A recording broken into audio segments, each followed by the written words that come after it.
won't allow. Nah. They say y'all good with the Federal Reserve notes, credit, debit, checks. Y'all good with that. Yo, Raj Will said they give you their fair market value. That's a fact. That's a fact. Their fair market value. That's a fact. That's a fact. Hey, so family, what you take it? No, go ahead. Yeah, go ahead. No, I was saying, I was gonna say you either gonna take it or they're gonna make the highway anyway. Bars. What you think about that Trump situation? Like what happened the other day? What are your thoughts on that? You think it was do you think it was staged or do you think it was a setup or do you think it was just something that happened? What are your overall thoughts? I'm just trying to get the connection between anyone willingly participating in a staged event like that, knowing that the risk of injury, because remember, you said self-preservation, right? Mm-hmm. You said that earlier in the show. Mm-hmm. Self-preservation. Yes, so I'm trying to fathom the mindset of just say normal thinking individual, not let alone a smart guy like Trump, to sit back and say, hey, let's put this ploy together. There's a risk where I could really be injured, but ain't like it's a 30-year-old Trump. Man, about late mid-70s. I just don't think that if it was, I don't believe it was staged at all. I believe that happened in real time. I believe there's no manipulation. It is what it is. Did you see this video right here with? Did you see the guy in a commercial? Did you see the guy that did it in a commercial? No, I did not. Check this out. I got this for you. Check this. Let's run it. Check this out. Watch this. My name is Brian DeLallo. I teach AP and Honors Economics in Pittsburgh, Pennsylvania. Financial well-being to me is knowing that I can be free to do the things that I love to do. I hope when I retire someday, they say that guy made this place a special place to come to school and gave as much as he could to help the community.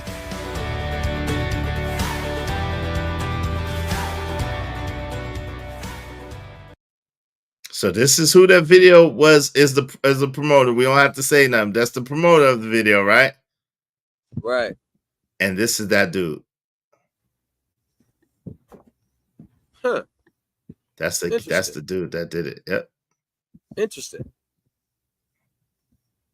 That's the dude that did it. Now this is the people that's promoting it. Right. Right. And this is that dude in this high school thing. So this is about 2-3 years ago, max. Very interesting. Izzy Bands, I don't believe it was staged at all, brother. That's my personal belief. I just don't believe it was staged. I mean, reports someone died, another one was seriously injured. Mm-hmm. Like, I don't believe it was. I mean, yo, one of your people said people were filming it. Yeah, and it was real time. One of your people said it was a green screen behind Trump. No, it wasn't, family. That's a hell of a green screen. That was a hell of a green screen. Hey, Chief Matt, come on now. That was a hell of a green screen. Chief Matt. Shout out to him. Hey, what's going on, Famous? What's up, Famous? How you doing? Good to see you. Famous, nobody's in the building. I told my people to come over here too, man. Oh yeah, you good? It's all good, man. We do that. This was staged. A Truman Show. Yo, wow, the Truman Show. I don't know, fam. That was a lot. And you could tell Chief Mac, come to my page. I got the link pinned to the top of the chat. It's Chief Mac. Yeah, cool? Come to Panda, come to Izzy Band's face. All right, y'all. My personal opinion. We gotta have a cap. Oh, you borging a little bit. You borging a little bit. We gotta have a cap, man. On what? What do you mean by that? gotta have a cap on these. You know, you can think what you want. I'm a protector of the First Amendment, no matter how ludicrous I think it is. But we gotta have some type of cap on. Like, I mean, everything just can't. I know, keep your eye open and, you know, don't go for the underlay, for the overplay, but some stuff, man, it's just like, man. Yeah, green screen. Yeah, that's a stretch. A green screen, fam. This is a green screen. This is a green screen. You can't, you know what I'm saying? This is a green screen. That's a green screen, but you can't, you know what I'm saying? A green screen? Nah, fam. That's a hell of a green. That's some new virtual, that's some Star Trek-ish where they, you know what I'm saying, beaming them down with a super. Nah, man. Come on, family. Come on, family. That green screen? I mean, then that means that, but Izzy, let's say it was staged, doesn't that mean the news camera had to be on it? The TV production show had to be in on it as well to manipulate what you see? Yep. Definitely. And then all the participating, now I got it. We don't want it, like Chief Mac, you're more than welcome to come up here.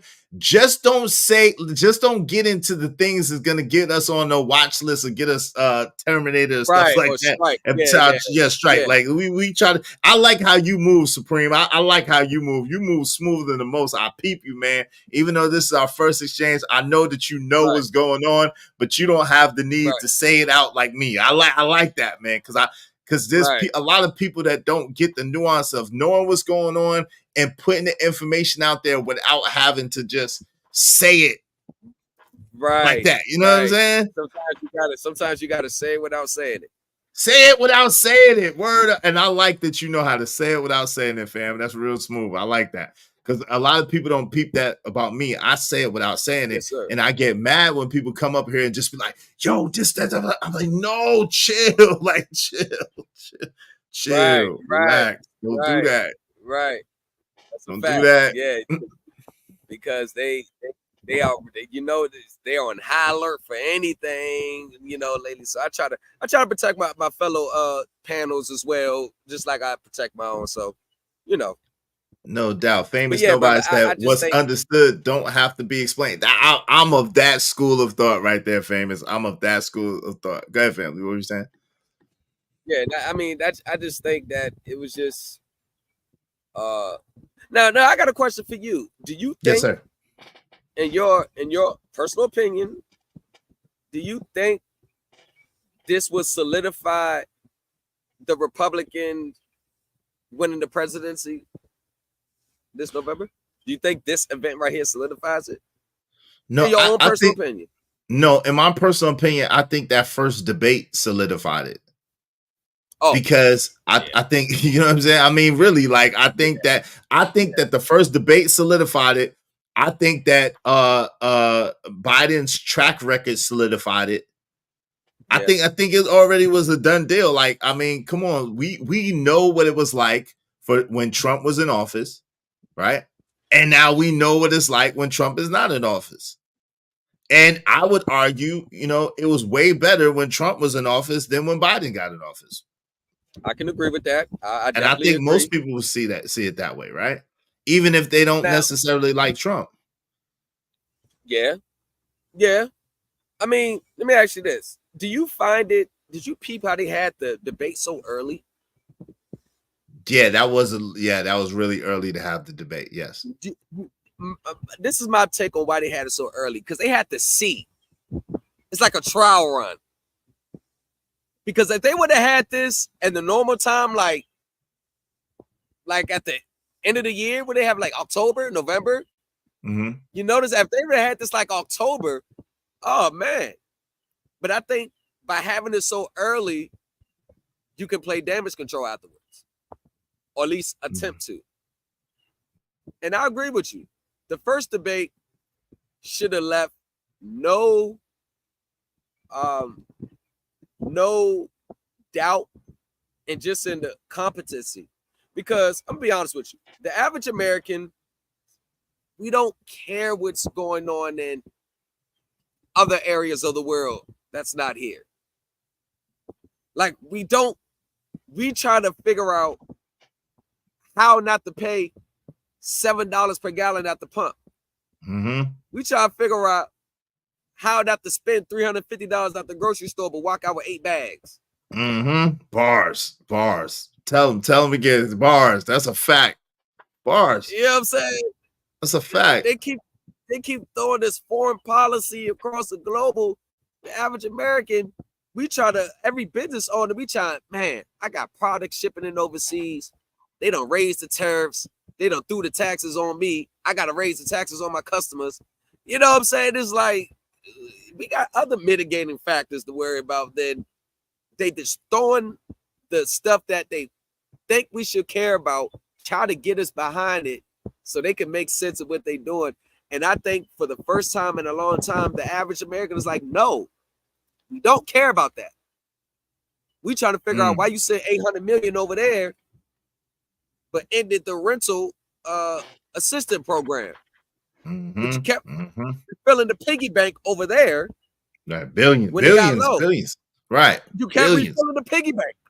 Right. Why you let millions of people in this country and give them millions and millions of dollars overall, and the people in this country you don't give nothing to? Why is that? So yeah, you're right. That's real. So the average person is thinking about that, you know. So I believe that it gets so, politics these days get so petty that there could be a good proposal by one president, right? That could benefit the average American. And let's say it's just targeted to my minority business owners. The next president from the different party comes in, won't implement it just because they don't want to give the credit that this was proposed by the incumbent president. Like the $500 million platinum plan, targeting business owners, first-time business owners. Give me 1 second, brother. Hey, Dirty, that's you? That you, Dirty? Yeah. All right, shout out to you. All right, go ahead, Supreme. You got it, bro.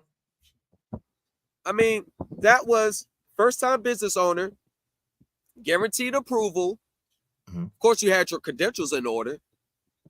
I'm not saying you depending on your credentials, you pretty got $10,000 business loan grant, but it was targeted toward expanding Black business. The mere fact that it was 45 that came up with the plan, 46 said no, all for the simple fact that I don't want to give them a talking point. That's real spill, man. That's real spill. Let me read these real quick. Follow through. It's a bar. That's a bar. Let me read these real quick, and then I want to hear what Dirty had to say about this. We're gonna break it down.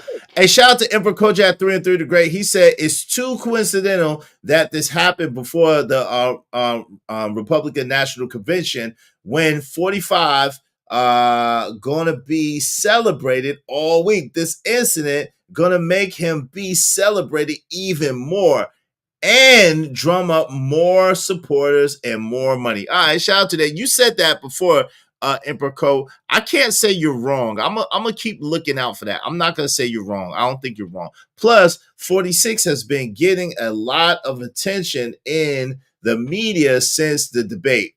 Bad attention, but attention nonetheless. Makes sense to have this incident happen going into the Republican National Convention. That's a hell of a sacrifice to try to. Yo, what's your take on this, Dirty, man? Without any trigger words, what's going on, Dirty? How you doing, man? Man, I'm chilling, bro. I was getting the shampoo when you told me to come up. Oh, my fault. It's cool, man. You know, I'm going to the RNC so I can become a white nationalist. Anyway, I don't have no MAGA hat though. I just got to wear a regular Dirty Folks hat. Anyway, so it's perfect timing actually. It's the last event they could get. It's not about the RNC. It's the last live event that Trump was going to do before the DNC, because they trying to get rid of Biden too, bro. Like, there's a lot of people saying, yo, Biden not gonna make it past August. It's a lot of people saying that, bro. Like, he might trip down the stairs and crack his hip type of thing accidentally on purpose. So they had to get Trump before they got Biden. So the RNC, but really was just the timing of the rally. It just happened to be before the RNC, but they really doing it to head for the DNC. So do you think that Trump is in on it, or you think he's not really in on it? And nobody gets shot in the ear and they in on it, bro. Oh, okay. So he's not in on it. I got you. 2 people got hit in the crowd. Yeah. Yes. One deleted. The Secret Service might have been in on it, but Trump. Yes. Right. Okay. So it's not really staged, but it is a setup. Yeah, I say it's a setup, but he ain't set himself up. That's all I'm saying. Yeah, I don't think. Okay, cool. We're on the same page. Okay, cool. All right, so we're on the same page with that. So now, what you made an interesting comment, right? And I want to understand. You said this train of thought is crazy. We're talking about a different default currency, not losing electricity and going back to stick fire. So when you say that, right, you do realize that that it's going to have to be something that happens, and it's going to have to be something that tragic that happens in order for people to nationally accept going off of the fiat currency, meaning a paper money, to go to strictly electric currency, right? You realize that it's got to be something that's going to happen that's going to make it acceptable to everybody. We've been talking about that anyway. But here's one thing. Regardless of what form of currency you use, currency is just to exchange goods and services.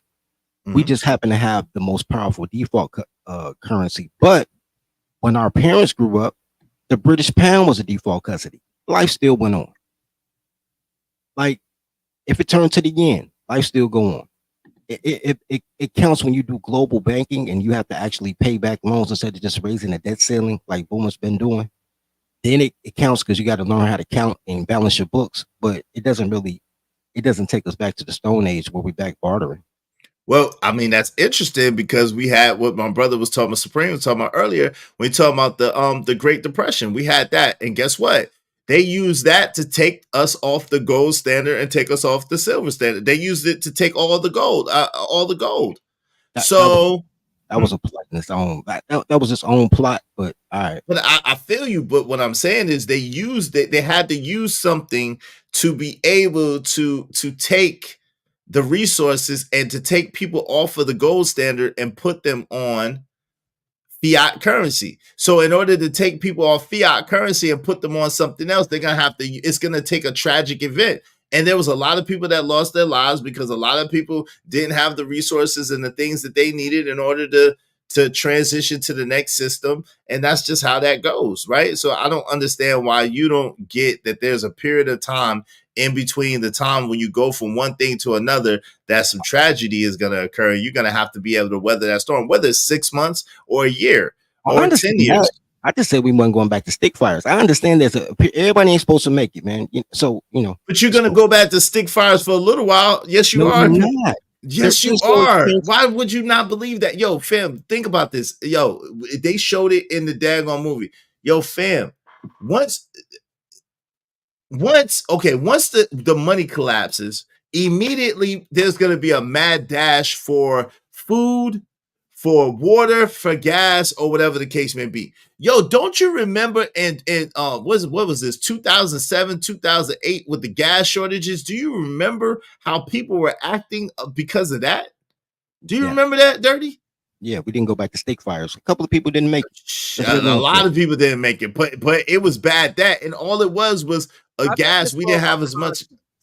They said we didn't have as much gas. So what I'm saying is once they take the paper money and people start to panic because there's not enough bread, there's not enough eggs, there's not enough this, there's no way to pay your bills because they're gonna shut like this. They're gonna shut down the digital currency in tandem. You know that, right? Like when they shut down the paper money, they're gonna shut down the digital currency for a little while. Maybe you know what I'm saying? To create the scarcity. Absolutely. You don't think so? I mean, I'm willing to bet everything. Maybe not. I'm not going to take anything away from that. Absolutely. You know that. And it's going to be a period of time, whether it's 3 months, whether it's 6 months, whether it's a year. That's a whole different conversation about the FTC, right? And I don't even want to have that conversation, but that's a different conversation whether the FTC, which they tried to use in order to regulate crypto, went through or not. I haven't checked in a while. Now, if that's the case, then they'll do something to regulate crypto. I agree with that. If it didn't go through, then it don't matter. Just use your Bitcoin. It just depends. I haven't checked because I don't care. But I'm with y'all. I just don't really think it. You know. You don't think it's gonna be that big? You think it's gonna be more like 1999 than 2008, 2020? I think it's gonna be more like 1970. Whenever Jimmy Carter was in and everything was going like gas lines and stuff like that. I'm not saying it's not gonna be bad. I'm just saying I don't think I'm not as gloom and doom about it. I'm more afraid of thugs, ruffians trying to steal. Right, that's what I'm saying. That's all gonna come to play. Go ahead, Supreme. My fault. So Brody, let me ask you a question. So do you agree or disagree with the fact that in that moment, that time before they get it situated, that if the dollar ain't worth nothing, just in that period of time before they stabilize everything, do you believe that the assets that you have can now replace the value of what money won't be able to do in that moment, such as going back to a bartering for that time period, just that instance, not forever, but just. Okay. I know what you're asking me. I want to preface it right. It's not a trick question, by the way. No, it's cool. I want to preface it correct. I believe that if you change anything from one thing to another, there's be a transitional period. So I'm not going to say that if the exchange rate changes, your money ain't good, right? Inflation is like your money ain't good, right? I'm not saying that that's not going to happen. It very well will happen because it has to as a necessity of changing from one form of barter to another. It's still going to be a barter, but from one form of barter to another. Whether or not my assets, when you say assets, I'm assuming you mean currency, because you don't mean like house, car, because those things don't evaporate. Life savings, are your life savings at risk? Yes. Assets like whatever you got, commodities, like you say, like say you had a farm and you got, you produce corn, like things of that, like commodities type. No, I don't think that. I think to the homes because the price will just go up. Yesterday price, not today price. There's a reason that Mexicans keep chickens in the backyard. That's it. So exactly. So the price goes up, but go ahead. Sorry, go ahead, bro. Do you think? No, you got it, and I'll read these after that. Go ahead, and then welcome Uncle Jeff. Go ahead, you got it. But okay, so let's say the farmer in Mexican, he needs 30 bushels of apples from me, right? But I want cash money for it. But he says, I don't have cash right now. Let me give you the equivalent in chicken. You see what I'm saying? No. And it's not going to happen.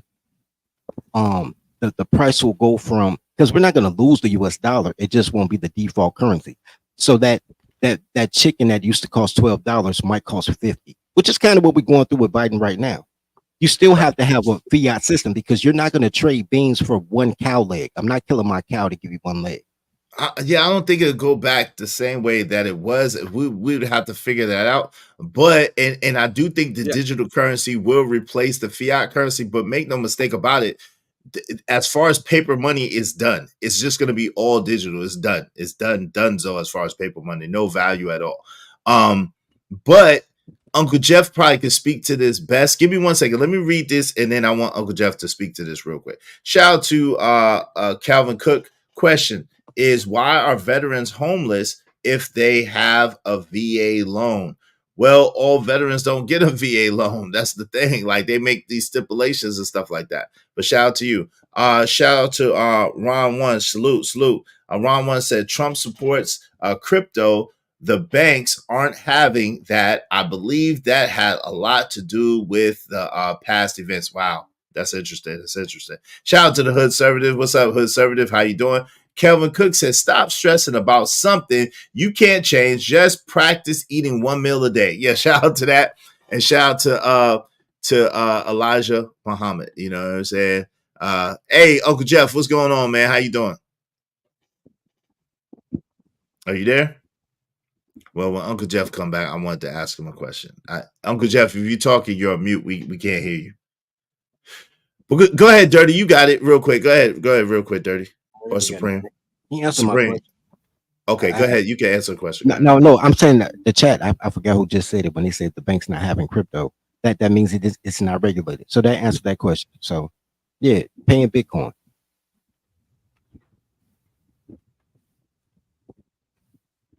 I don't. If you want to invest in something, invest in slavery, right? You can never go wrong investing in slavery. You can call it human resources. That's literally what corporate calls it, but slavery.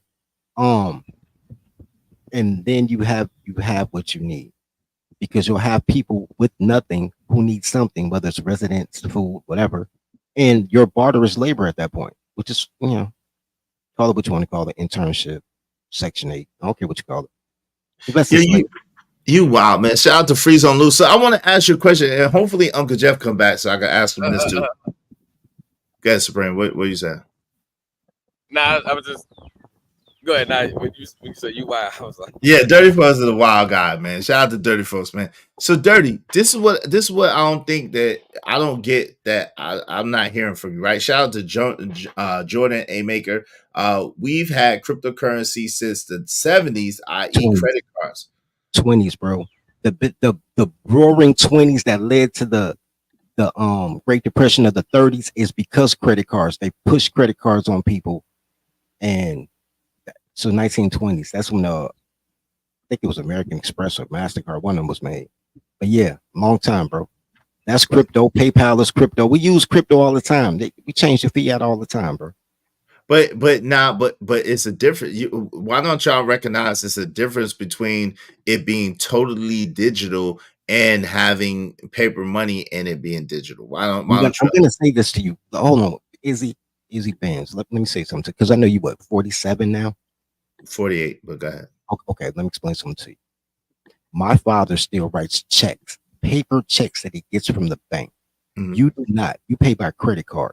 These shorties pay by Apple Pay. They don't even know what money look like unless they sell weed. Everything is digital for them. They won't even know the difference.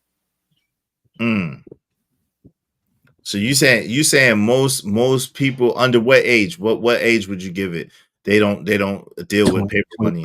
Something like that. Are you serious? Because I don't know if that's true. Because the rappers always got all the paper money, like, you know what I'm saying? They got the phone book, you know. I don't know. They still carry knots and stuff. I don't know. They be selling the ghost guns, bro. Like, that's street money. Like, when they get they rapper check, they don't get paid 100,000 cash. They get paid a certified money order or something. People don't go around with money in a briefcase no more, bro. They just do it. I don't know. I don't know. I see a lot of young boys throwing money, like paper money. Young boys do all type of dumb shit.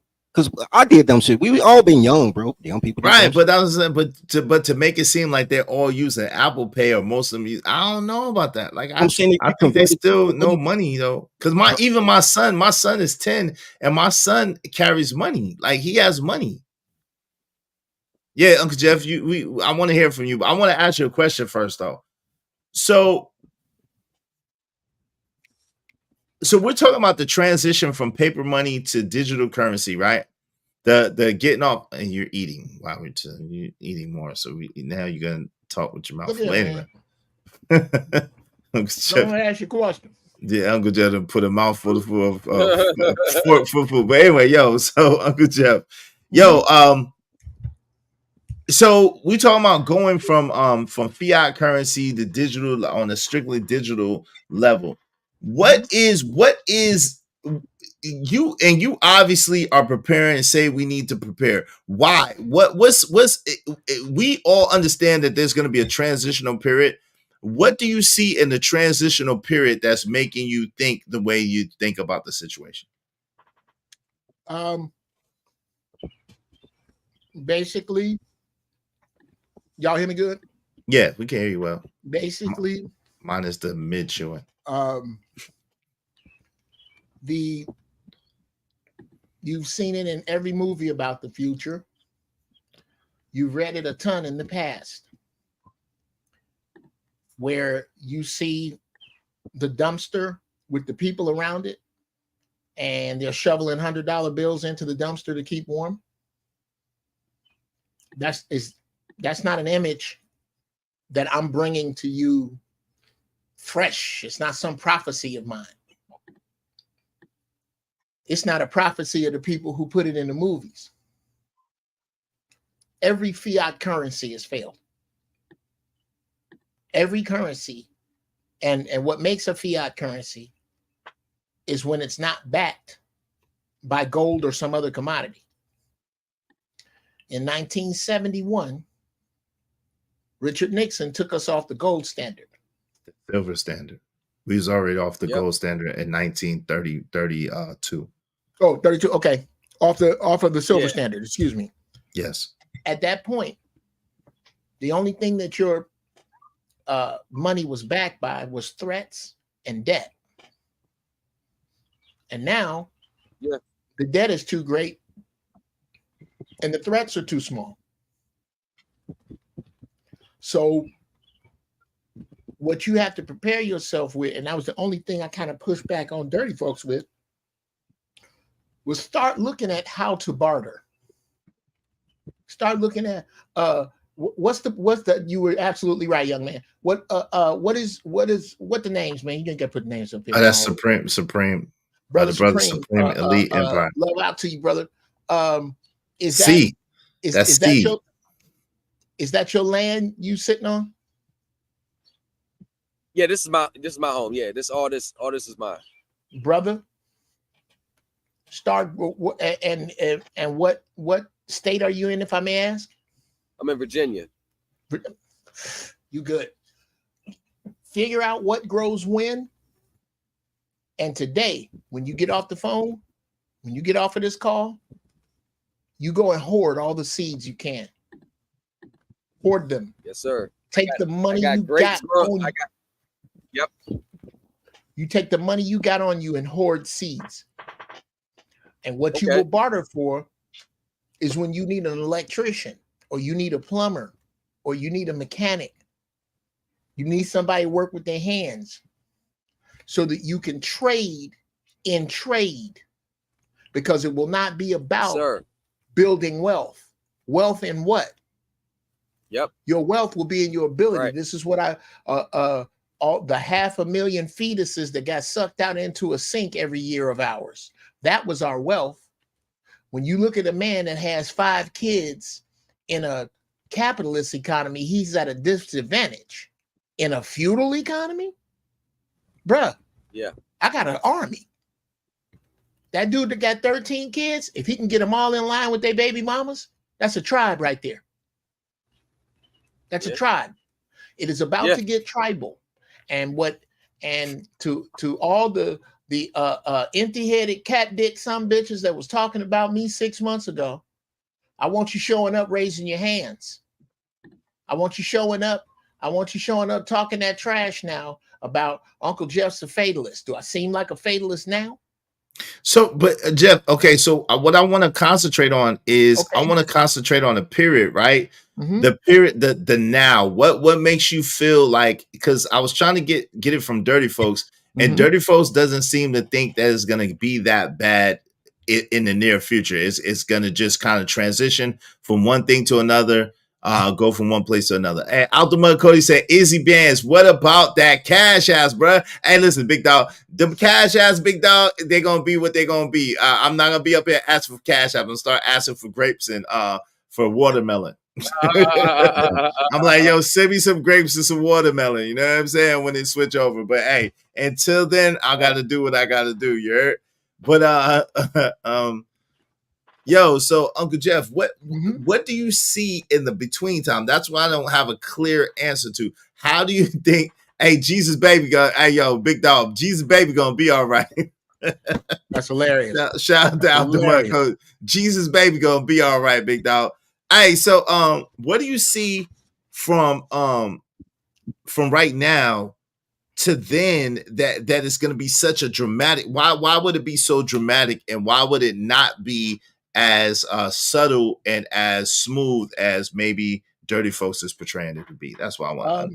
I think it's going to be subtle and dramatic the closer and more dependent you are on the concrete jungle, right? Because everything is brought to you on a conveyor that's going to crack. Everything.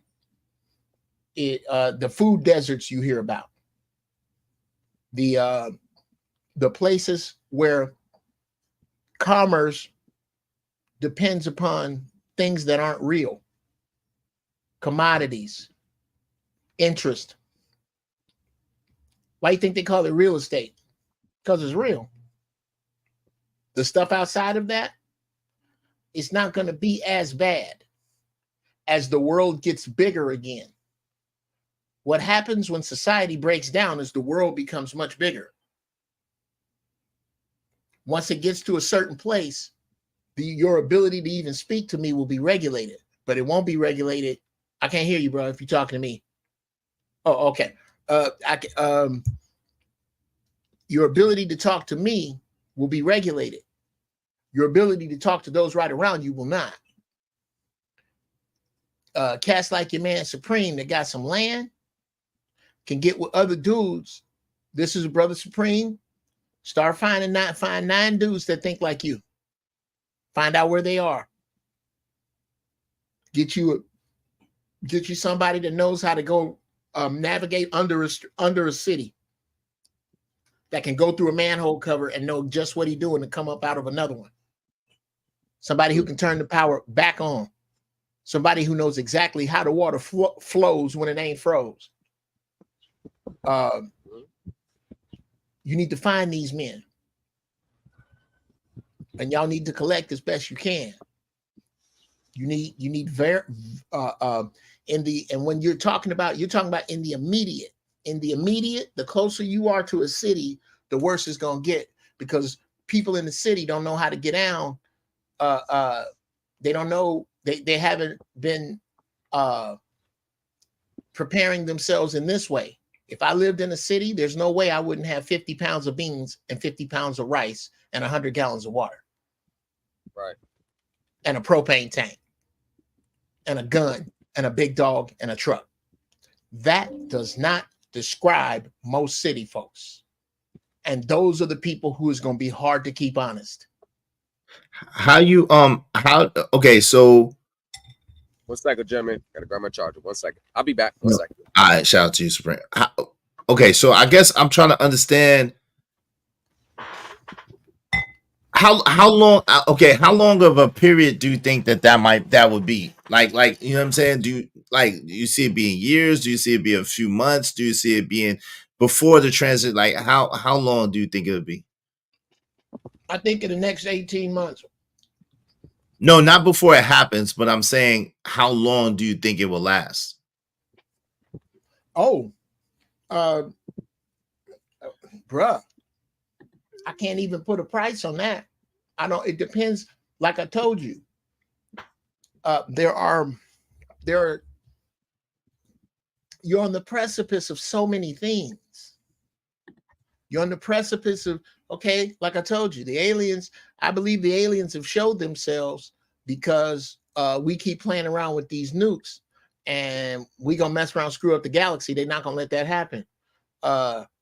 When the aliens finally show themselves, they're smaller and they're less friendly. The polar ice caps melt. The big earthquake that knocks LA in the water.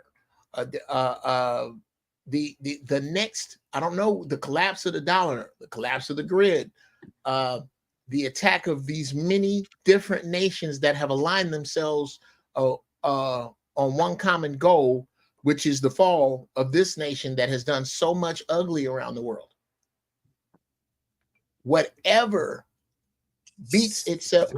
whatever crosses the finish line first to the destruction of society and the way we do it, them people that ain't been preparing themselves in none of the ways that I've been talking about, bruh, you're talking about a whole new way of life like Free Zone Lou says, for several decades. Several decades. It's not going to just pop back up. Well, so you think the tribulation? So that's the tribulation period. So Just Me said, God Smoke said, now we living in the last days. There's gonna be a great tribulation. Yeah, it's gonna be a tribulation period. Mm-hmm. Yeah, but ain't gonna be no rapture. Jesus ain't coming back because he wasn't ever here. Oh Lord, no, but Jeff, now you stepping on toes. We ain't gonna. Oh Lord. I don't know that for fact. I'm not gonna get into that. I don't want to get into that one. I don't want to get into that. I don't want to get Uncle Jeff. I don't want to get into that, brother. No, you don't. Because there's people. Because like I can't say that with definitive. I don't know that, so I can't say that. And so I don't want to spread any doctrine that's gonna be. I don't know that for a fact, so I don't want to spread. I do. If they hit the grid, then you can barter. If they change currency from one default currency to another, then you'll just be at the behest of whatever the exchange rate of the new currency is. Either way, there'll be a transition period. It could be anywhere between, I don't know, 4 to 10 years, maybe. Waited through. I don't think it's gonna take that long. And I don't think, I think I'll say this, I'll shut up. I think if it goes the way Dirty Folks is talking about, shout out to Dirty Folks. I ain't gonna talk about you like you ain't here, bro. If it goes like Dirty Folks says, then we go with what I'm telling you about cities. Cities are going to be, you can put that fairy tale thing back up, and I'll clean that up. It's going to be like you heard me say before. Cities are going to be these places of sprawling opulence and access and luxury, and everywhere else is going to be beyond the damn Thunderdome. Well, in that beyond the Thunderdome scenario, the whatever currency is changed over, those with the calcified wealth will have most of it. Those of you who think you are a part of the middle class will not. And the rates of exchange will not change the price of things. What little you have, everything will still cost the most. And those of you who act like savages because they've treated you like savages, the stormtroopers are going to push you out into beyond the Thunderdome with those who have land and who can barter. That's what I believe will happen. If there is a city. Now, if whatever comes leaves us like Dirty Folks is talking about.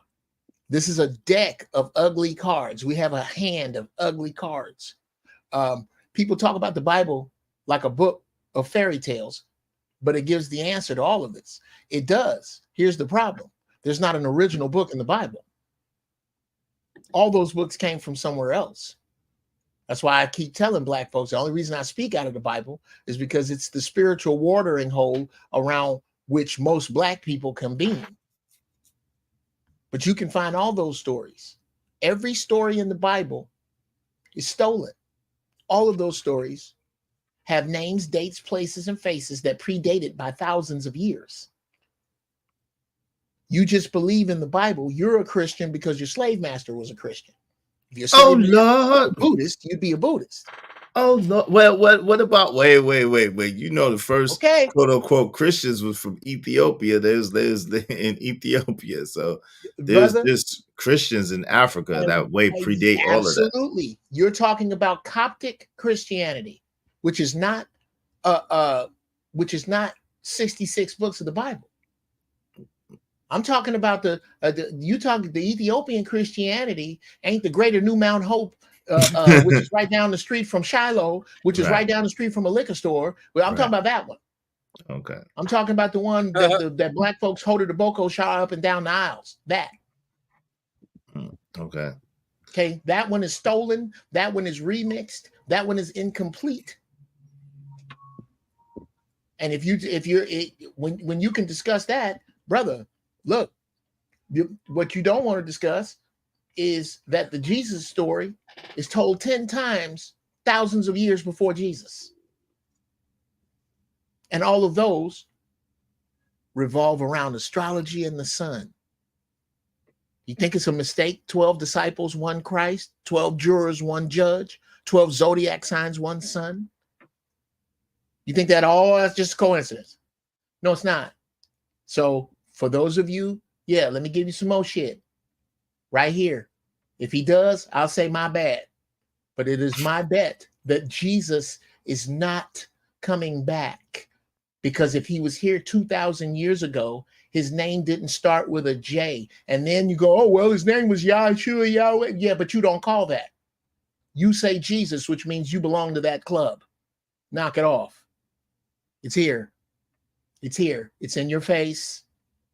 What will be here is your inability to move around and treat black people like shit. That's gone. Those of you who don't want to deal with black people, if you're in dark skin, and yeah, let me just use GPS, the good potato salad people, since some people have a problem with black. Those of you who don't want to barter with your brothers, those of you who can't take your brother's word, you're gonna perish.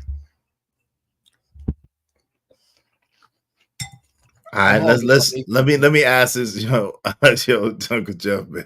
Shout out to Uncle Jeff. And Kim said, hey, is Uncle Jeff in chat? What's up, Kim? What's going on? What's going on? Chosen Racer 25X. He carrying money because he's 10. Yeah, I got you. But I'm saying young people do carry money too. A CBP 1012 said, I keep cash in a secret place and home. Also, the digital system can shut down. Absolutely. That's why they want to put you on the digital system. It's the easiest to get shut down, actually. And Just Me Got Smoke said, now we living in the last days. There's going to be a great tribulation. Yes, there is. Yes, I believe that. Yo, do you think the mark of the beast is closer than expected? That's a great question. So according to Jeff, so Uncle Jeff, yes or no, do you believe in the mark of the beast? Do you believe that there's a such thing as that? Absolutely. And most of you took it in the form of the zombie juice. Hey, I ain't gonna front though, Uncle Jeff. Hey. I'm glad you're here. I ain't gonna front. I ain't gonna front though, Uncle Jeff. I literally, that was one of my major concerns and why I didn't take it. I was like, yo, that really might be that. So I'm good. That's why I didn't also, but I'm why you think you're here? Why you think you is the patron saint of lost niggas? You think you could be that without the creator talking to you? The creator told you the same thing he told me. I'm not the patron saint of lost Negroes, man. Okay. Yes, you are. That's not you. Hold on. He said, yep. Besides knowing how to fly a plane, I also know how to drive a truck and how to operate a locomotive. I know parts of the power grid, the natural gas system, and the water system. Shout out to you, man. I'm coming with where you at, Imbrico. Dirty Folks said, okay, I read that. Longer than a decade. Free Zone Lou, you think we got longer than a decade? I don't think we got that long. You think it's gonna last that long, or you think we have that long? Which one, Free Zone Lou? Shout out to Free Zone Lou. What's up, Ronnie? Ronnie said, Jeff, got an inside source. LOL. What's his inside source, big dog? The same one you got. I just don't ignore it. Out the Mud Cody said, question. Have y'all ever seen the movie Time? Yeah. I seen that with Justin Timberlake. Yes, sir. Absolutely, I've seen that. It was a good movie. It was a very hidden symbolism movie. It's called Out of Time. Yes, sir. Out of Time. But yo, listen, Uncle Jeff, are you on that Supercell? You seen that Supercell on Netflix? Yo, check out Supercell on Netflix. Okay. Six episodes. Supercell on Netflix. Y'all check that out. And tell me come back and tell me what you think, man. Deep. You know what I'm saying? It don't seem that deep, but if you know, you know. Kim said, thank God I did not take it. Hey, what's up, Carmen? I'm not getting mad. I'm not gonna say anything about any. At Jesus, baby, don't Jesus come back every day, big dog? Every day, big dog. He come back every day, big dog. Why you call him Jesus now? Jesus, baby. Yeah, man, Jesus, baby. That man crazy called me Jesus, baby. That's hilarious. All right, go ahead, man. What y'all think, man? What y'all think? Dirty, what you got to say about it? What you got to say? About Jesus coming back? No. Well, yeah, either one of y'all. Which Yo, Kim said, I just binge watched Supercell. It was great. Yeah, it was great. Make sure y'all hit love so we can get a series 2, a series 2, because that joint was crazy. Yeah, I binge watched it too, Kim, yesterday. But go ahead. What you say, brother, on that Supreme? I just think they're not gonna get into if Jesus coming back or not. Keep those thoughts to myself. But just about overall everything we talking about is getting to a point where it's really, I think the biggest take from all this, the biggest take is the elimination of the middle class. I think that has been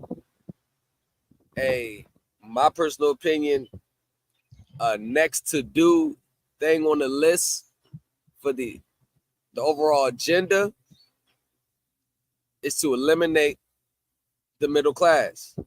Because if you think about it, they're the number one focus on targets for this accounting agency. They're the number one, when I mean middle class, small businesses, they're the number one, like I said, target list for the government's collection agency. They're the number one. They sit at the top of the list for being businesses audited. I think I don't know why. I don't know what the end goal is, but I think eliminating the middle class is what they're trying to do with inflation. Let me just say that. Is to eliminate that.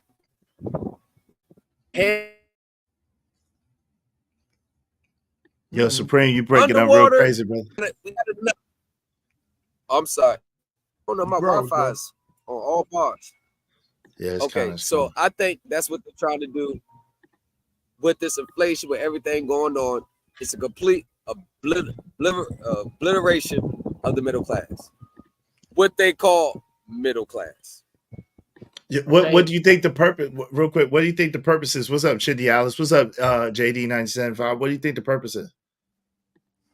See, that's the whole thing. I haven't really trying to figure out what the end goal, because and I came to that premise based on they're the number ones targeted for everything. They're the number ones targeted. Even when we have a revolt or what they call, a protest. Now, I know all these other major corporations, but the middle class, these businesses, they take the brunt of it. I'm not saying these people are plans to do that. I'm just doing not causation, just doing a little correlation. And I think the main purpose is because when you have the middle class, you're at the bridge point in your life. You can shoot up to the 10% or you can fall back under. Now, the lower class, as they would call it, it's more easily controlled. If you have poor credit score in a lower class, it's harder to get a loan. They don't have to set aside resources and loans and stuff for this class. And I think political power over them, and just to keep the separation. I believe that it's been a effort for years to destroy the middle class. Take everyone that's in the middle who can't get out of the belly of the beast when it comes and shoot up to the top. If you can't and don't have the ability to do that, then they don't want you hanging around this middle ground. You're either going to be at the top or you're going to be at the bottom. I think that's what the overall agenda is to do, because the middle class is a thorn in the side of the upper elites. Got co-sign that? Especially the middle class is the people that kind of make the world go round. Yo, listen, dope discussions deserve dope donations. Compensation for the conversation. Y'all make sure y'all support the show Support the Stream. You know what I mean the world of the United States. Yes, Uncle Jeff, you can get in there. I was just trying to make sure y'all hit the cash out, man. Support the show. Listen, this show is brought to you by dope people such as yourself. Even $5 or $10. If everybody hit the cash app, little $5, that's great. $ Israel Mills, $ is Real Mills. Support the show, support the stream. Let's get it. Go ahead, Uncle Jeff. The middle class has always been a fallacy, pet project construct of the power elite. Always. This concept of the middle class is relatively new. It came along with Andrew Carnegie's American Dream. Before that, you don't hear about no middle. Look for the middle class in the Bible. Everybody love the Bible. Can you find the middle class in there? There's none. There is none. The middle class has outlived its usefulness. When we had an industrial revolution, this was always the plan. Right. The middle class was a concept that got off the chain. It's a dog that got loose. During the Industrial Revolution and right after World War II, humans were needed to work in factories, to build things, to make the power elite more money until they could get a hold of the technology to get rid of the middle class. This started before all the jobs were sent out of here. This started before all of the programs to better regular people were taken out of high school. There's no need for you. This is what racism always was. And the sad part is that it was made so that the middle class could never catch hold of it. Racism is a function of economics. It's not about yelling nigger from a moving car. Racism is about one group of people systematically keeping resources from another group of people according to their race. The common white man was cementing the position for the power elite. If you white and watching this and you wear plaid, I'm talking about your regular ass. You can't get in the same country clubs us folk can't get in. You've outlived your usefulness. That's what January 6th was about. The white man, I've been saying this for years. You can go back and find this on me online saying these very words. When January 6th was about what? When the white man figures out that he's been screwed almost as bad as us, there's going to be smoke in every city. Those jobs they were talking about us taking, they're not even here. They're gone. Those jobs were exported to other countries where the people ain't white. Because we don't need a middle class anymore. What for? We live in an age of technology. We don't pull ox carts anymore. Right. We don't need you. Right. Well, I wouldn't you say that the plumber, the electrician, the carpenter, those are middle class, those are quote unquote middle class people? Wouldn't you say that according to this society? I'd say they're about to be diminished to the ones they need as workers. How many plumbers do you know as opposed to office workers is? How many plumbers, how many electricians do you know as opposed to niggas that think they doing something because they got a long title? The longer your title, the more expendable you are. Right. Plumbers, right. Electricians, and carpenters don't make up the middle class you're discussing. Target supervisors. And Uncle Jeff, I want to interject this point. Amazon started, I think about 3 years ago, a robot program where they had robots in a remote Amazon distribution location, and they did with the mail too. The robots were doing the packages.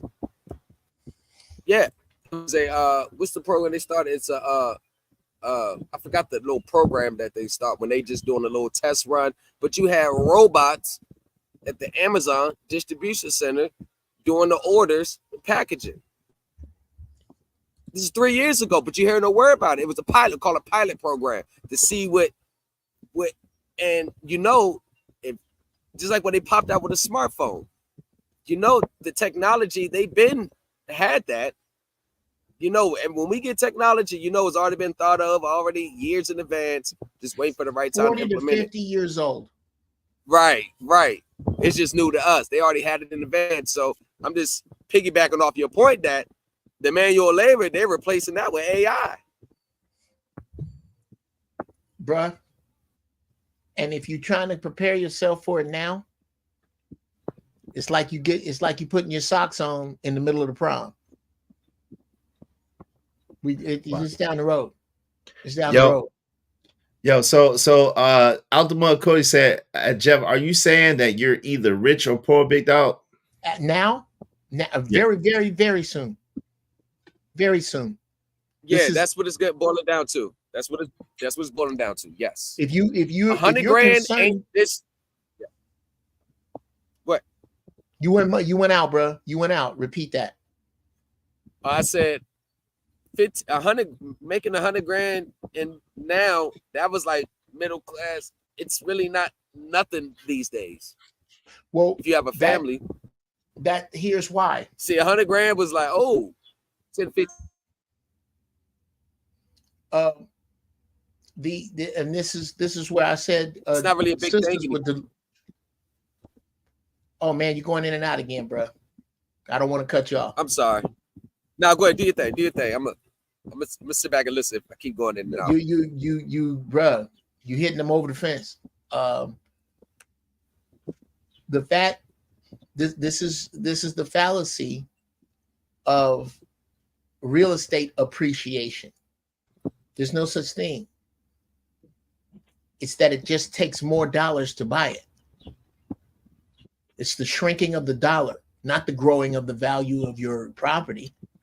It's unless you put an underground bunker and a helicopter pad on your house, it's not really worth much more than it was nails, glass, and wood than it was 5 years ago. It's just the dollar is that much weaker. So it takes more of them to buy. This is so what. Go ahead. No, I'm sorry. Do you think the jobs would be eliminated too? So all jobs. So there's not going to be no more jobs. That's what Cody asked before too. So by the thousands. Most people are going to lose their jobs. Yeah. By the thousands. What jobs do you think? The better question is, what jobs do you think will still be here? What jobs do you think people will still have? Tech. Wherever AI is going, tech. Took words out of my mouth. Yep. Some hard use to STEM. Some hard use jobs. What about hard accounting? Jobs, not many. What about hospitals? Medicine, medical. It depends. It depends on what level in medicine you're discussing. Yeah, I believe so. Because hospitals are using AI too. Yes. If you didn't go to school a long time to work in that hospital, you. That's crazy.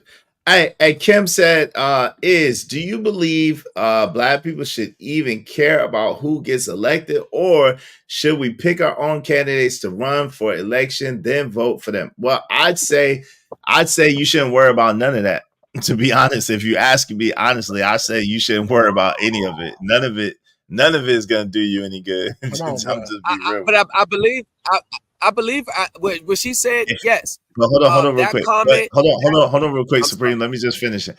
But I think that if you care about anything in voting, it should be your local. It should be your local city and state ordinances that you should vote on. The things that are happening local to you. If you voted on anything, that's the most things that's going to affect you. The things in your state and that are local to you. But other than that, I don't think you should really worry about any of this presidential stuff. Just asking if you're asking. Go ahead, Supreme. My fault. I just wanted to finish that.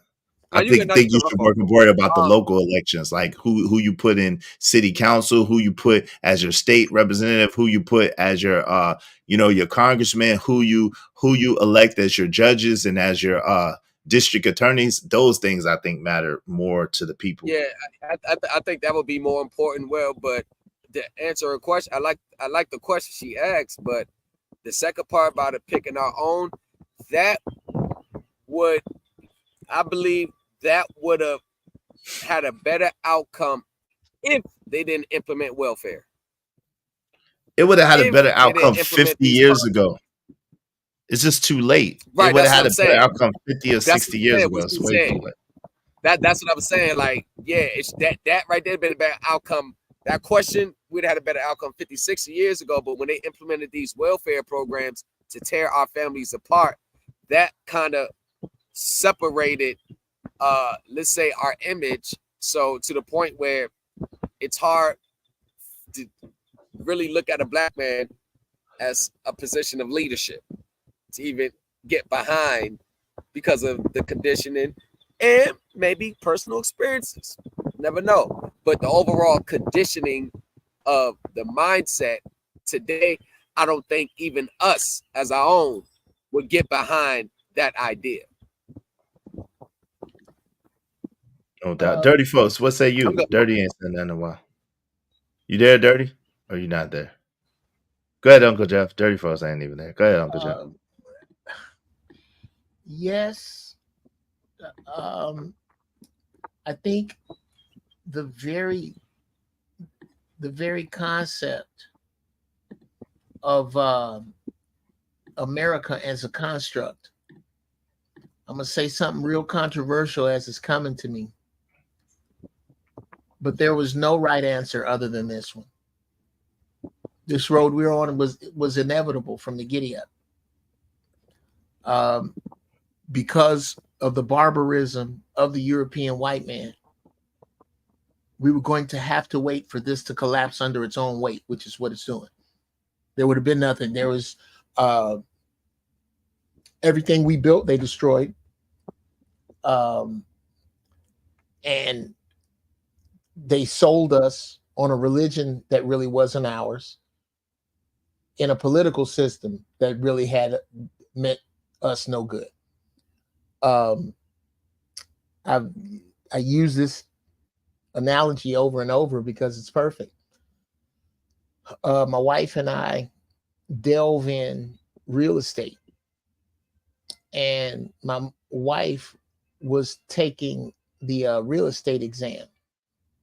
And as I brought up before, is I used to do some bird dogging. Mm-hmm. And while she was taking the exam, there was a black woman that was giving it. And of course, my wife passed on the first time. But as she was leaving, my wife commented on how many Asian people were there. Mm-hmm. And the sister broke it down for her. She said, here's what they do, and you can't stop them. You can take the test 3 times in a certain period, and then you have to wait 90 days if you don't pass it. They don't come in here to pass it. They'll take one. Fong Ying, you study questions 1 through 20. Fong Chao, you study questions 21 through 40, and so on, all the way through the 200 question test, even though the test is a little different. They all come in and fail the test over and over until they can capture their 20 questions. They then get back together and study the test together now that they have it all together. They study that, and that is close enough to any version of the test that the state is going to give out for all of them to pass. And then they take that thing that they have studied and they make their own 200 question test of that. And they make everybody study the shit out of that. And then everybody goes in, passes the test, takes their money, pulls it together, and buys real estate in one area until they own that area. Now, in that process, could you tell me who ran for office, who got voted, who came to the church and begged and faked niggas out? Nobody. But what that takes is unity. Right. That's how they'll go, okay, Altogether, Dirty got 10,000 in the bank. Supreme got 30,000. I got 5,000.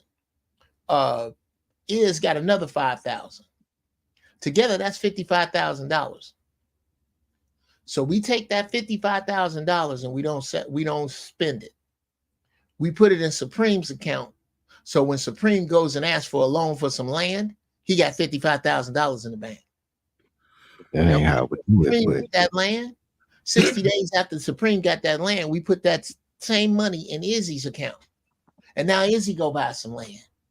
And You skipping a step. That's gonna happen. Only 14,000, Jeff.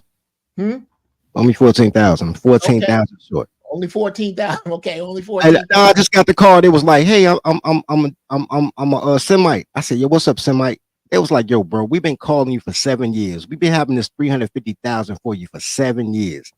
It's like, man, show me a couple of dollars, man. We want to give you the spread. And I'm like, I'll gladly pay you Tuesday. So it's like, all right, man. So I need to borrow 14,000 for like 3 days, and I get it right back. On the bullshit you talking about right now, like, right? I'm sweating. I'm gonna fake my bank statements. I'm a nigga. Don't worry about it. But yeah, y'all skipping the step. But okay, well, bro, what's the step? What's the step that's being skipped?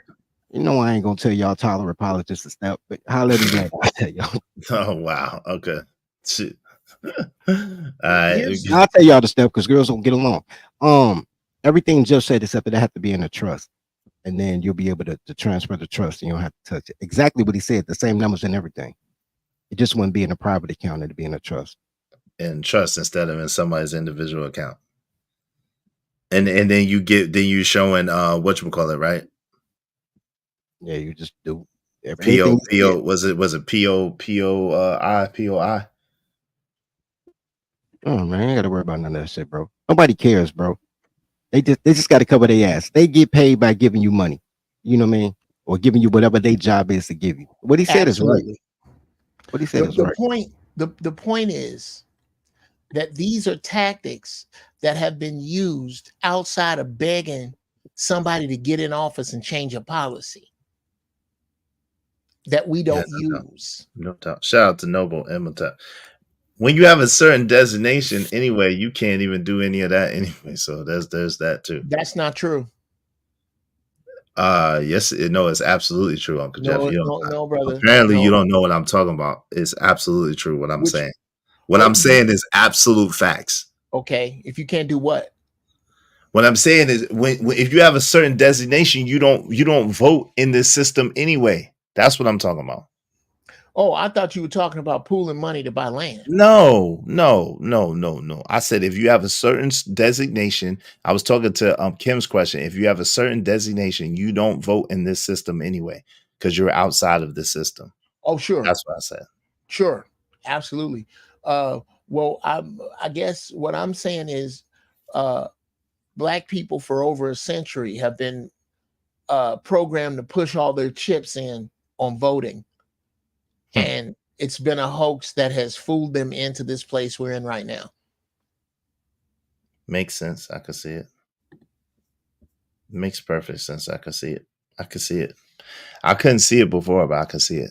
Hey, listen, y'all support the show, support the stream, you know what I mean? Y'all gonna let my man Trucker and my man and the sponsor of the show, my man Thomas be alone. Y'all support the show, man. Support the stream. Let's do good business together. One hand wash the other, both hands wash the face. Let's do good business, people. Huh? One second.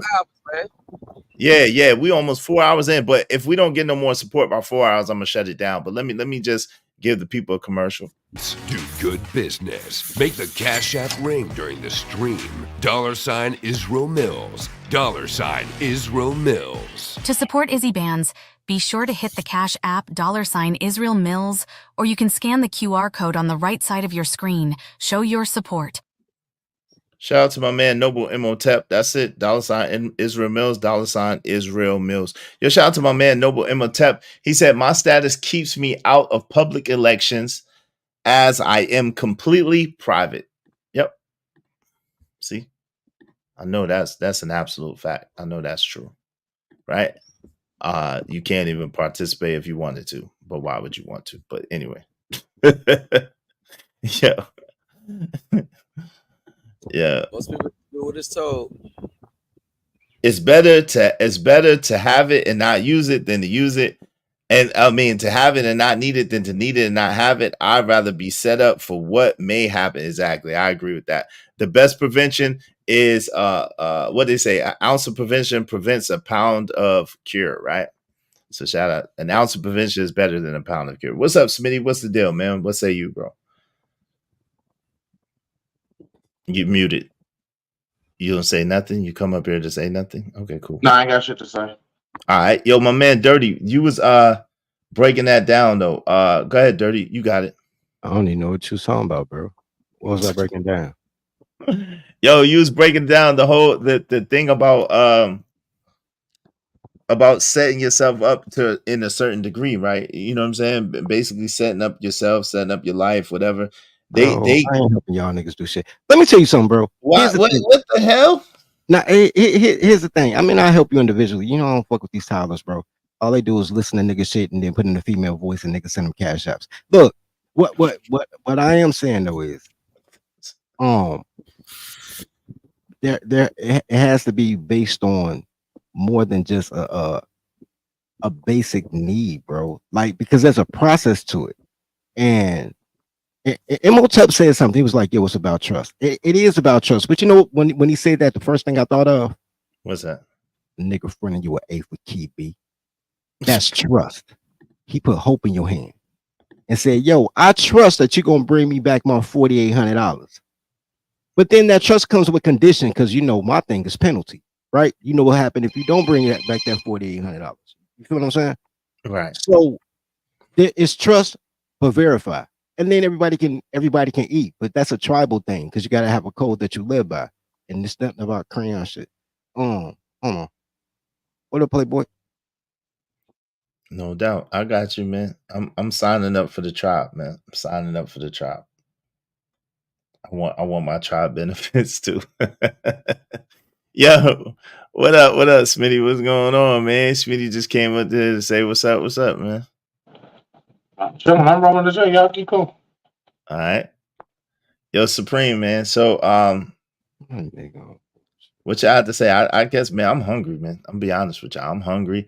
No cash apps coming. I see you famous. Nobody's. It's all good, man. Hey, listen, man. Listen, whenever y'all can, it's cool. I don't force anybody, and I'm not mad at anybody. At the end of the day, it's y'all money. Whatever y'all decide to do with it, it's on you. So I'm not mad at all. So I appreciate each and every one of y'all. You know what I'm saying? That want to give, that don't have it to give. That have given and have given, you know what I'm saying? And the people who gave today, I appreciate y'all sincerely. So it is what it is. The whole world operates in implied trust. When you go to sit down restaurants, you are engaging in a trust. Shout out to Noble Imhotep, man. Everything. I mean, understand that. Understand the nature of everything. That can end a lot of financial hardships for a lot of people.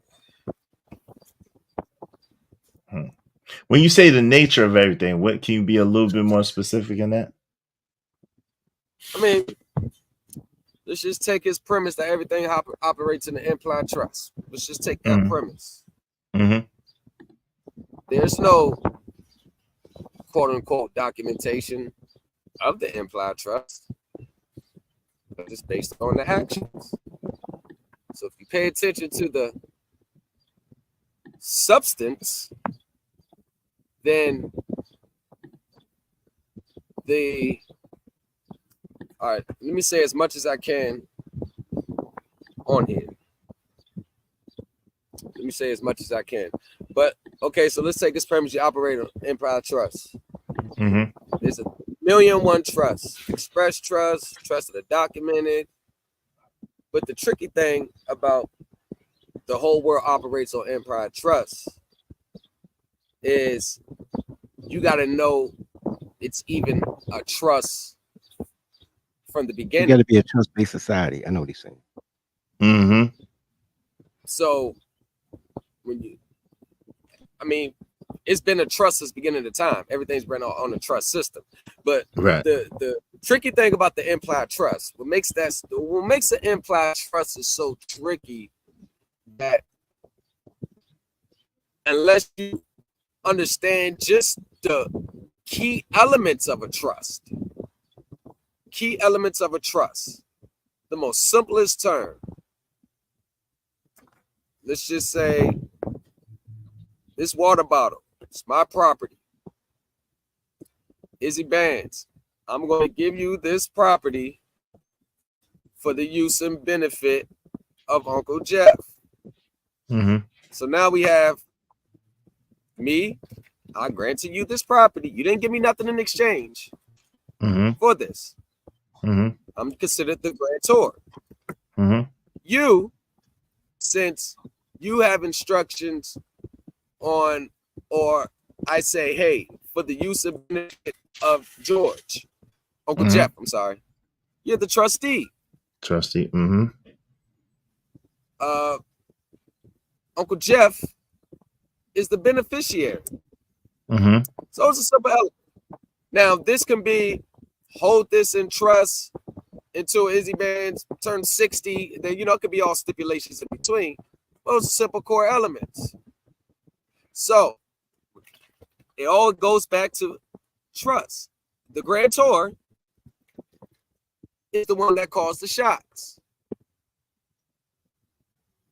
So those three simple elements, it's all around you in everyday world. No matter what situation that you're in everyday world. Prime example, you're hungry.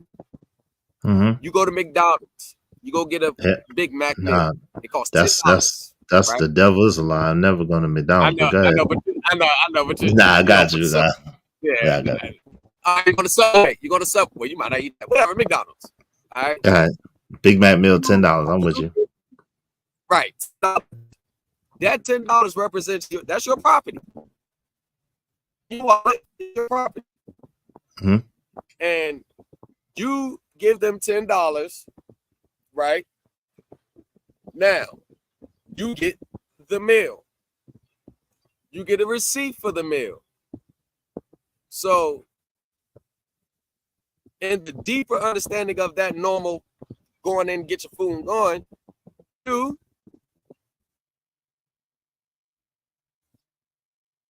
oh man, Supreme, you cooking, but now? you breaking up. Yeah, you breaking up, man. Dad, you cooking, but you kind of like coming in and out. All right. You as the grantor, right? You as the grantor, you granted your property. Get title to your property, $10. In return, you received a receipt.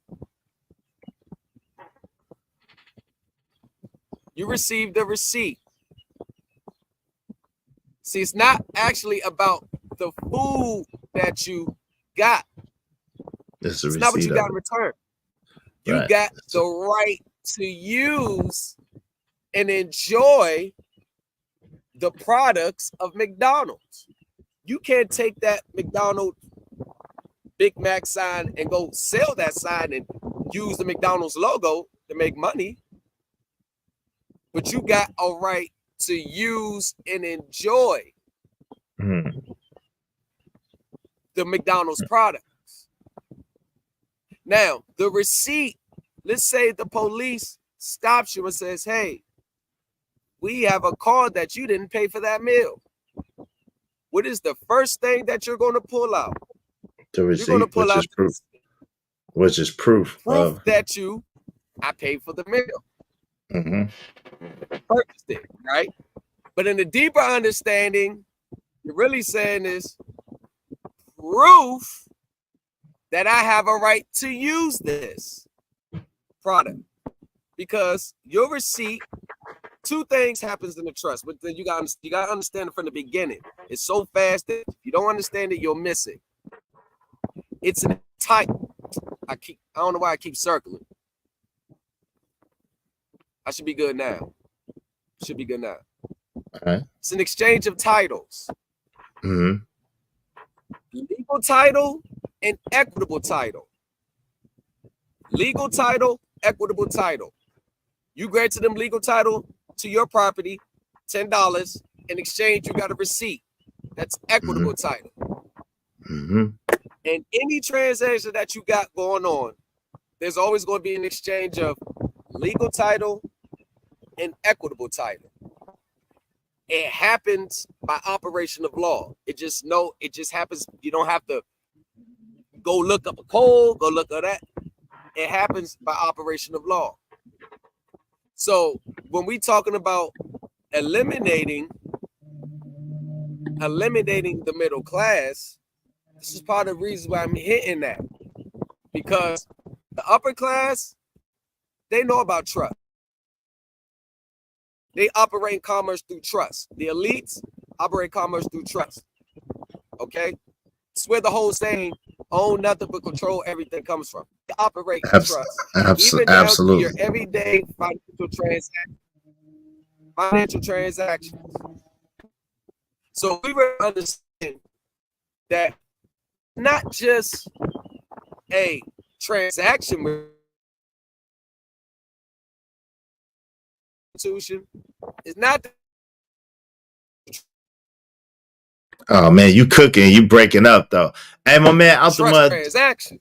Okay, wait, you broke up through that. You broke up through that. You was cooking though. Go ahead, Supreme. You breaking up. Why my bars is high as hell. Oh, what the hell going on? Because you talking too much knowledge. You talking too much knowledge right now. You're giving away the sauce. Shout out to that though. Out the mud, Cody said, "I told you, big dog. You brought the right, too. Yeah, shout out to my man Stanley D-Rock the Block. Thank you so much, D-Rock, for that 10 and 10, brother. I appreciate you, D-Rock. Thanks, man. It don't matter what the situation. I'm just trying to climb any obstacle a nigga facing. See it through in due time. It's a marathon, you gotta pace it. You can't press rewind, you get left behind. Just grind and the rest be fine. No matter what the situation, I'm just trying to climb any obstacle a nigga facing. Yes, sir. Y'all support the show, support the stream. You know what I mean? I'm gonna hit you up in the email. Oh, I'm sorry. My fault. I know you back on. No, go ahead. You got it. Now I'm listening. Let you that some of the stuff let you what I do, because this is what I do in real life. Like, you know, I'm not to do this. Come on YouTube to sound smart. Know what I'm talking about? Like, I do this, and like when YouTube is off, this is what I do in real life. So I hit you in the email, let you know, like what you said earlier. This is some of the stuff I do. I help people get back in the right position, especially in consumer transactions. That's all I really deal with, consumer transactions.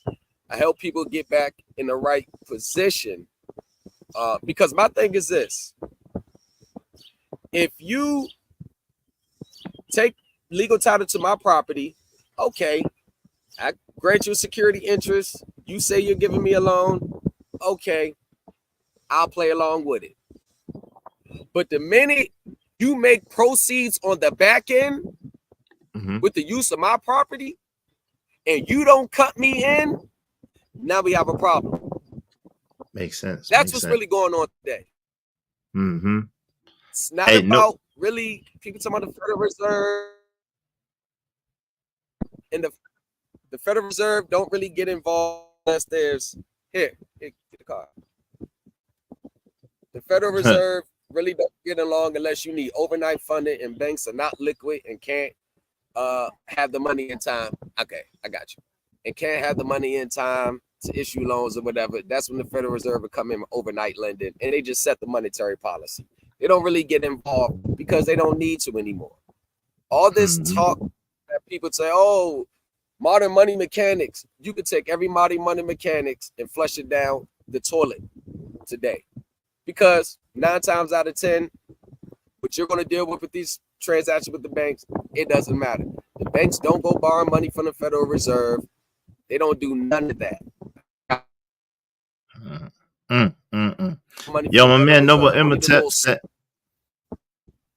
Noble Imhotep banks. Only the small cap.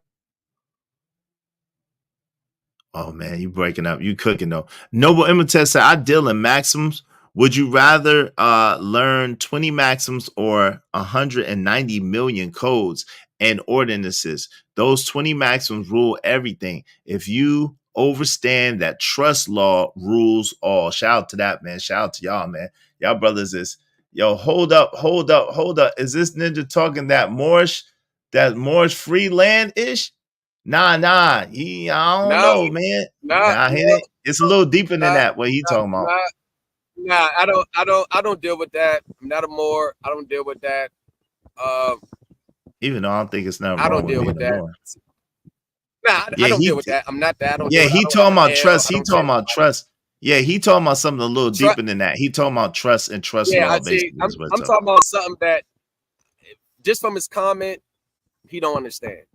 So I don't have to even explain. Really, gotta explain this to you. Like, people who know who I am, know what I do in real life. Yeah, people know who me in real life. I live everything I talk. This is not a facade. It's not a fake.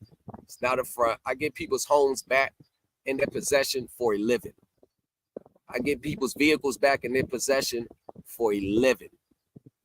I do this for a living. I do this in real life, in real time.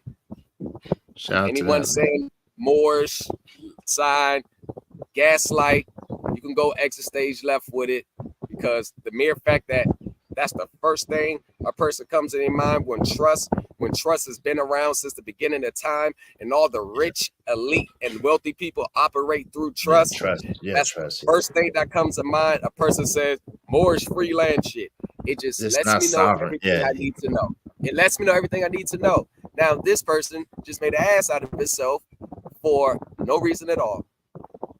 But that's my guy, Bishop J. Jermaine. He just didn't understand. But but instead of understanding, you on the level though. You on the level. You talking about.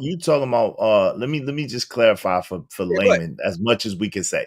So you on that. Okay. So basically,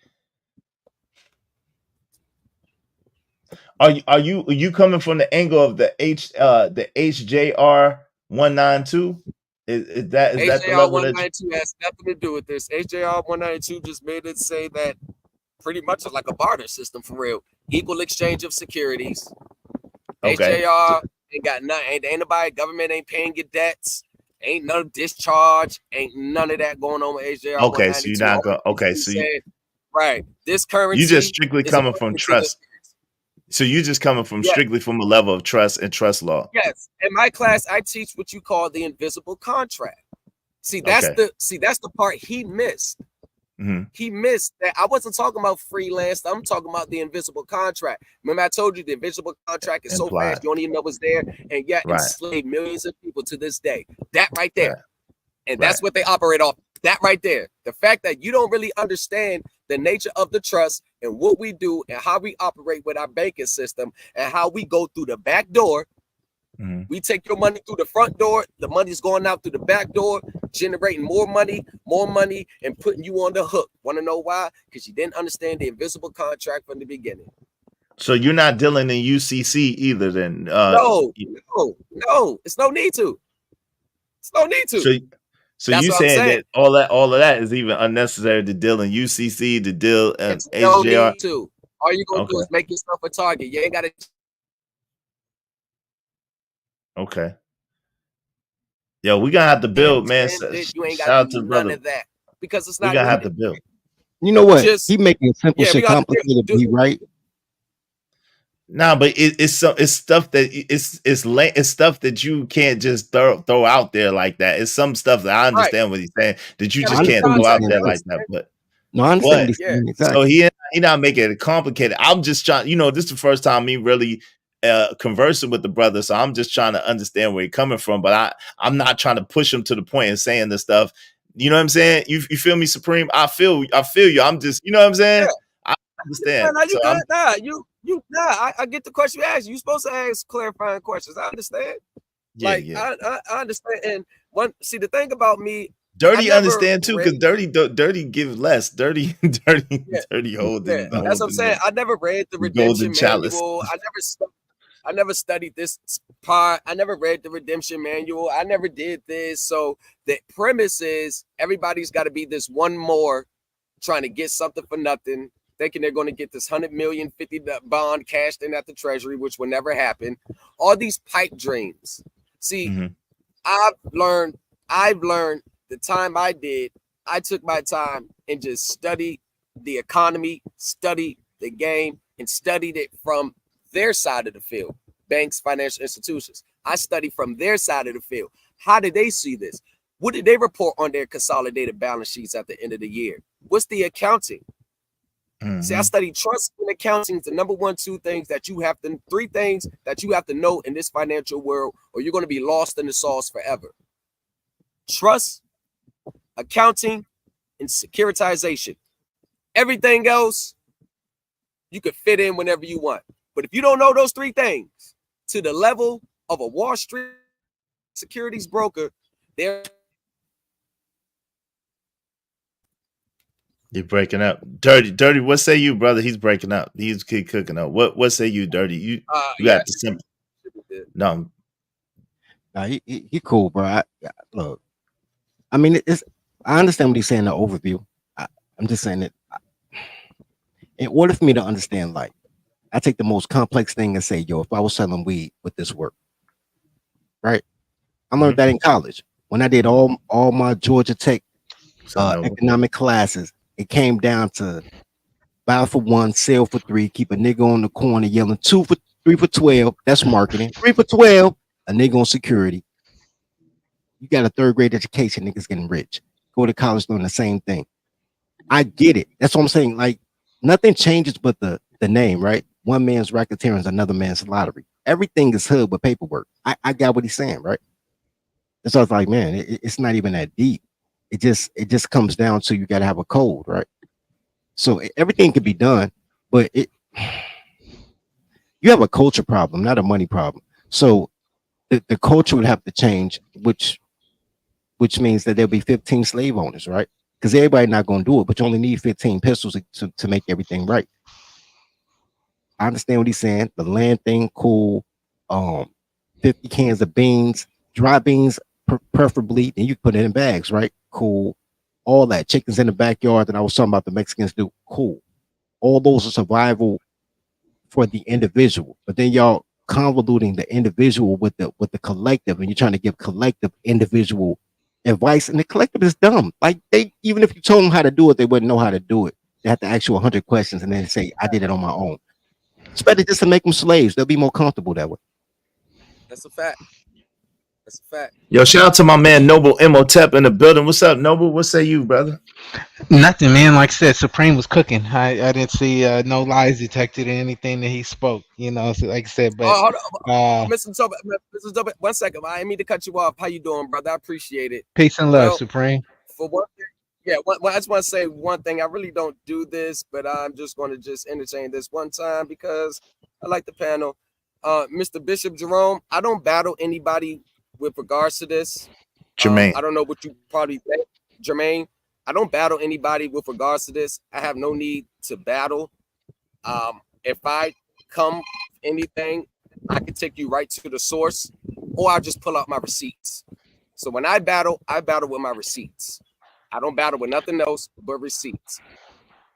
Go ahead, Mr. Noble Tep. My fault. Go ahead, brother. No, it's I think, you know, a lot of people misunderstand. I can't talk, you know, to just anybody about this information. People, you know, ask me, well, you know, just tell me how to do this. I'm like, man, if you don't understand this, you're gonna get caught up. They're gonna come after you. You're gonna get hung. You're gonna be in a federal prison because you don't understand what you're doing. So if I gave you all the paperwork that I've done, and you would try to duplicate this, you would end up in jail because you don't understand behind. You have to understand and overstand all of the ins and outs of not only like Supreme said, trust, securities, and what was the other thing you said, brother? Got too many things in my head right now. Accounting is accounting, trust, accounting. Oh yeah, you gotta be able to balance the sheet, and you gotta be able to keep good records for your trust, because if you know you gotta have a ledger. You gotta take what's the word I'm looking for? Dang, what's the word? I got too many things in my head right now. Yeah, minutes. But yeah, a ledger. You got to keep good track records. You got to have your trust gotta have because I use Evernote, to keep gosh, what's the word I'm looking for? It's not minutes, it's books. Yeah, it technically is your books on your trust, log? but log, and that's not it. Supreme, help me out. I know you know what I'm talking about. He just dropped. off. Damn. But yeah, no, you just got to keep you got to have a ledger. You got to have records for your meeting notes. When you met. It's so many things that can get you caught up if you don't completely understand what you're doing. It can get you caught up. So it's like Supreme said, you got to study this and know it ins and in and out, because they will try to knock you off your square at every corner just to see how much you know. But once you've proven that you know your shit, they back the hell up off you and let you operate exactly how you've been operating. Once you prove that you are him, if you they will try to prove that you're not him, and if they find any kink in your armor, they will take you down, because they don't want this information out to the masses. They'll let you get out, but the moment you try to get out there and publicly try to take their bread, because everybody's a product right now. The moment you try to mess with they bread, they're gonna come get you. So this is why this conversation is, and why Supreme is dancing lightly on this, because this isn't for public ears. This is for private conversations in the back end. That's why Izzy, when we spoke, and I really dove into some stuff, it was after you got off the line and we were in the back room. Oh yeah, and that's why I don't talk. That's why I don't talk reckless in front of everybody. Neither I'm with you. But yeah, no, Supreme was on point. What'd you say, More? I call everybody More, so my bad. Not to say I be some things I don't know. No, I just use that word in place of brother, black, Negro, nigga, all that stuff. I just have programmed More in there, so that's why I said that. But yeah, no, Supreme was definitely not telling anybody any lies. I would study trust law. I would study securities, and definitely have a firm basis on accounting, so you understand both securities and trust law. So, yeah, man, that's the only way to get out of the system, is to create your own entities and operate through them. My people suffer from a lack of knowledge of self. Yeah, my people perish except for like, hey, Supreme frozen again. Uncle Jeff, what say you, good brother? Well, I everything we're discussing here is these are the reason that these laws work, and the reason that you can take advantage of them is because this is the very final shit that if it comes apart, all of this comes apart. So these are basic building blocks that are held from the common man, and not so much even people of color. But this is why, like in a court of law, you have to be represented, because in the eyes of the Commonwealth, you're an infant. Yep. Word of the state. You don't and there was a reason for this. It was because reading was a big deal back in the day. Back in the day, most people couldn't read. When you hear about your grandparents and your great grandparents only having a 4th or 5th grade education, they weren't alone. The horde couldn't read. Just like you have you see this in a reversion. Do you understand that if you can drive a stick, use a CD, and write in cursive to your own children, you're a secret agent. This is purposeful. If you look at public school, unless you're in AP class, yeah, you're being babysat. Real talk. Now you go to a private school where they paying to have their kids there. Oh, them kids is on point. Your kids is only empty heads if you ain't doing something with them. This is a I don't think this is, and that was something I just needed to push back on what Jermaine said and kind of double down to on what Supreme. No, Dirty Folks. What Dirty Folks was saying. One, the time for battle amongst one another is over. This is what I've been telling you about these rooms and who we represent. There's no time to be convincing regular niggas of a damn thing. Nope. That time is over, brother. These niggas is out here still right now trying to figure out what the next TikTok challenge is. God bless them. God bless you. If you can find a way to type out of your ignorant, funky ass fingers something negative because you're too afraid to learn and too embarrassed to be in a position that you cannot, which is the position you're supposed to be in most conversations anyway. I seek conversations where I have nothing to give because that means I have all to learn. But what happens, brother, in most of these, this atmosphere, this YouTube atmosphere, is that idiots feel self-conscious when they have nothing to give, so they bring forth foolishness because they don't have shit else, and they can't humble themselves and fucking learn. And that part I'm not aiming that at you, Jermaine. That is in general.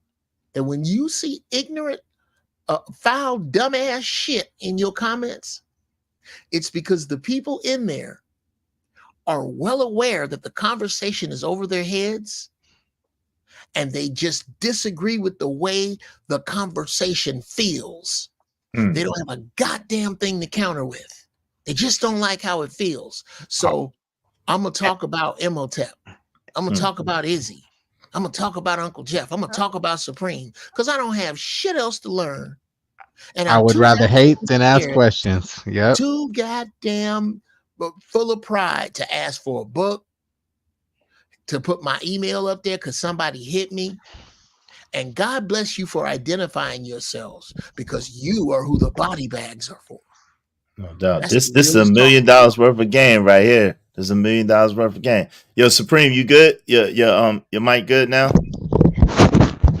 Hey, this is a good book for everybody. Your readers just kind of start with that they're looking for some game.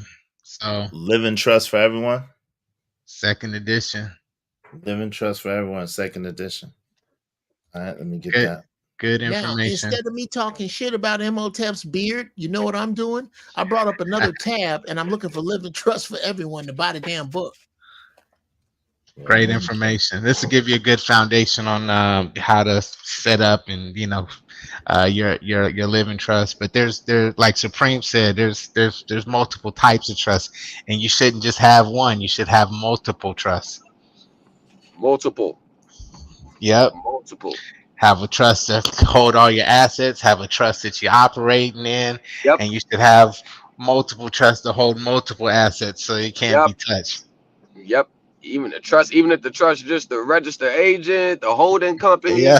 I mean, man, come on, man. And the thing about it is, if me personally, if I don't know something, like, bro, if you add information I need, one thing about me, I have students and classes that I teach, but one thing I don't make sure I don't ever do is get the mindset. I'm talking about me personally. I ain't shooting no strays, just me personally. I would never have the mindset that I know it all, number one, and I'm above learning. Whether if I teach a class, God damn, lady, you too close.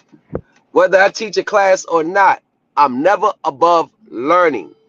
And YouTube is so big on, because there's a lot of channels that teach stuff like, well, I don't know, they just teach. I can't, yeah, whatever. They just teach. And it seems like they have to be the only one that knows something. No one else can know nothing. If anybody else knows something that sounds any remotely different or foreign to what I know, the first thing to do is to immediately shoot it down. Because in this space, it's in all over the world. Whoever's purported to be the teacher is presumed that he's supposed to know everything. Yeah, that's great. And then the teacher or the most knowledgeable brother out the group don't want to run across someone that just may know more than them. It's an immediate position of, hold on, nah, because they don't want to feel like they're getting caught with their pants down. Now, facts. Exactly. And I said one key word out of all this. I just said, got to know securitization. Those of you who know securitization, you would have automatically understood everything what I'm saying. So the fact that it had to be pushed off as a Moorish free land, when I mentioned the word securitization, that let me know that the brother doesn't really have much knowledge of securitization. And it's okay. And if he does, that's great for him. But it's okay. Because Moors and securitization is like oil and water. They don't mix. And this is not anything that I'm making up.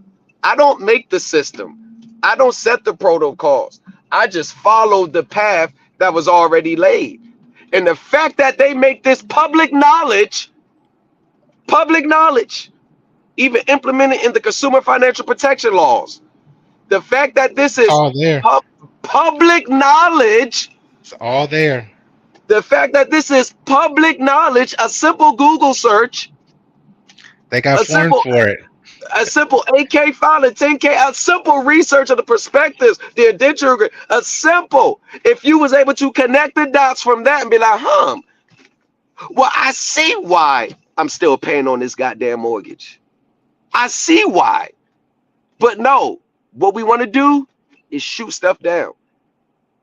Forget the fact that I got receipts. Forget the fact that I can show and prove everything I say. Forget the fact that I'm being very successful in what I do. Forget that. Nah, that don't matter. It sounds foreign. You're sounding too smart. And I'm supposed to be the smart one. Shoot it down. And this is why we don't get ahead, brothers. Yeah, please.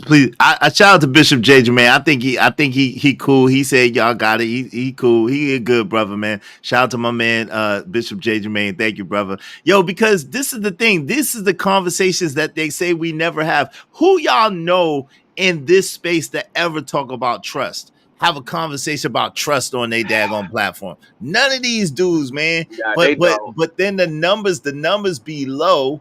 And this is what I'm saying. The numbers be low, the support be scantily clad. Right. They don't want to support the show. Right. But then people be quick to say, oh, it's always DMP conversations. Oh, it's DMP conversations. Well, over here, I don't always have DMP conversations. I'll be having a lot of deep brother, man. This brother Supreme, the brother Noble Imhotep, Uncle Jeff. Sir. Come on, man. Heavy hitters, man. Heavy hitters. Wise brothers, man. Kicking, bringing actual facts to y'all. Y'all support the show. Jesus, I just want to reach one person, man. That's it. I just every time I talk, I just trying to reach one person because I know I'm not going to reach everybody who's listening.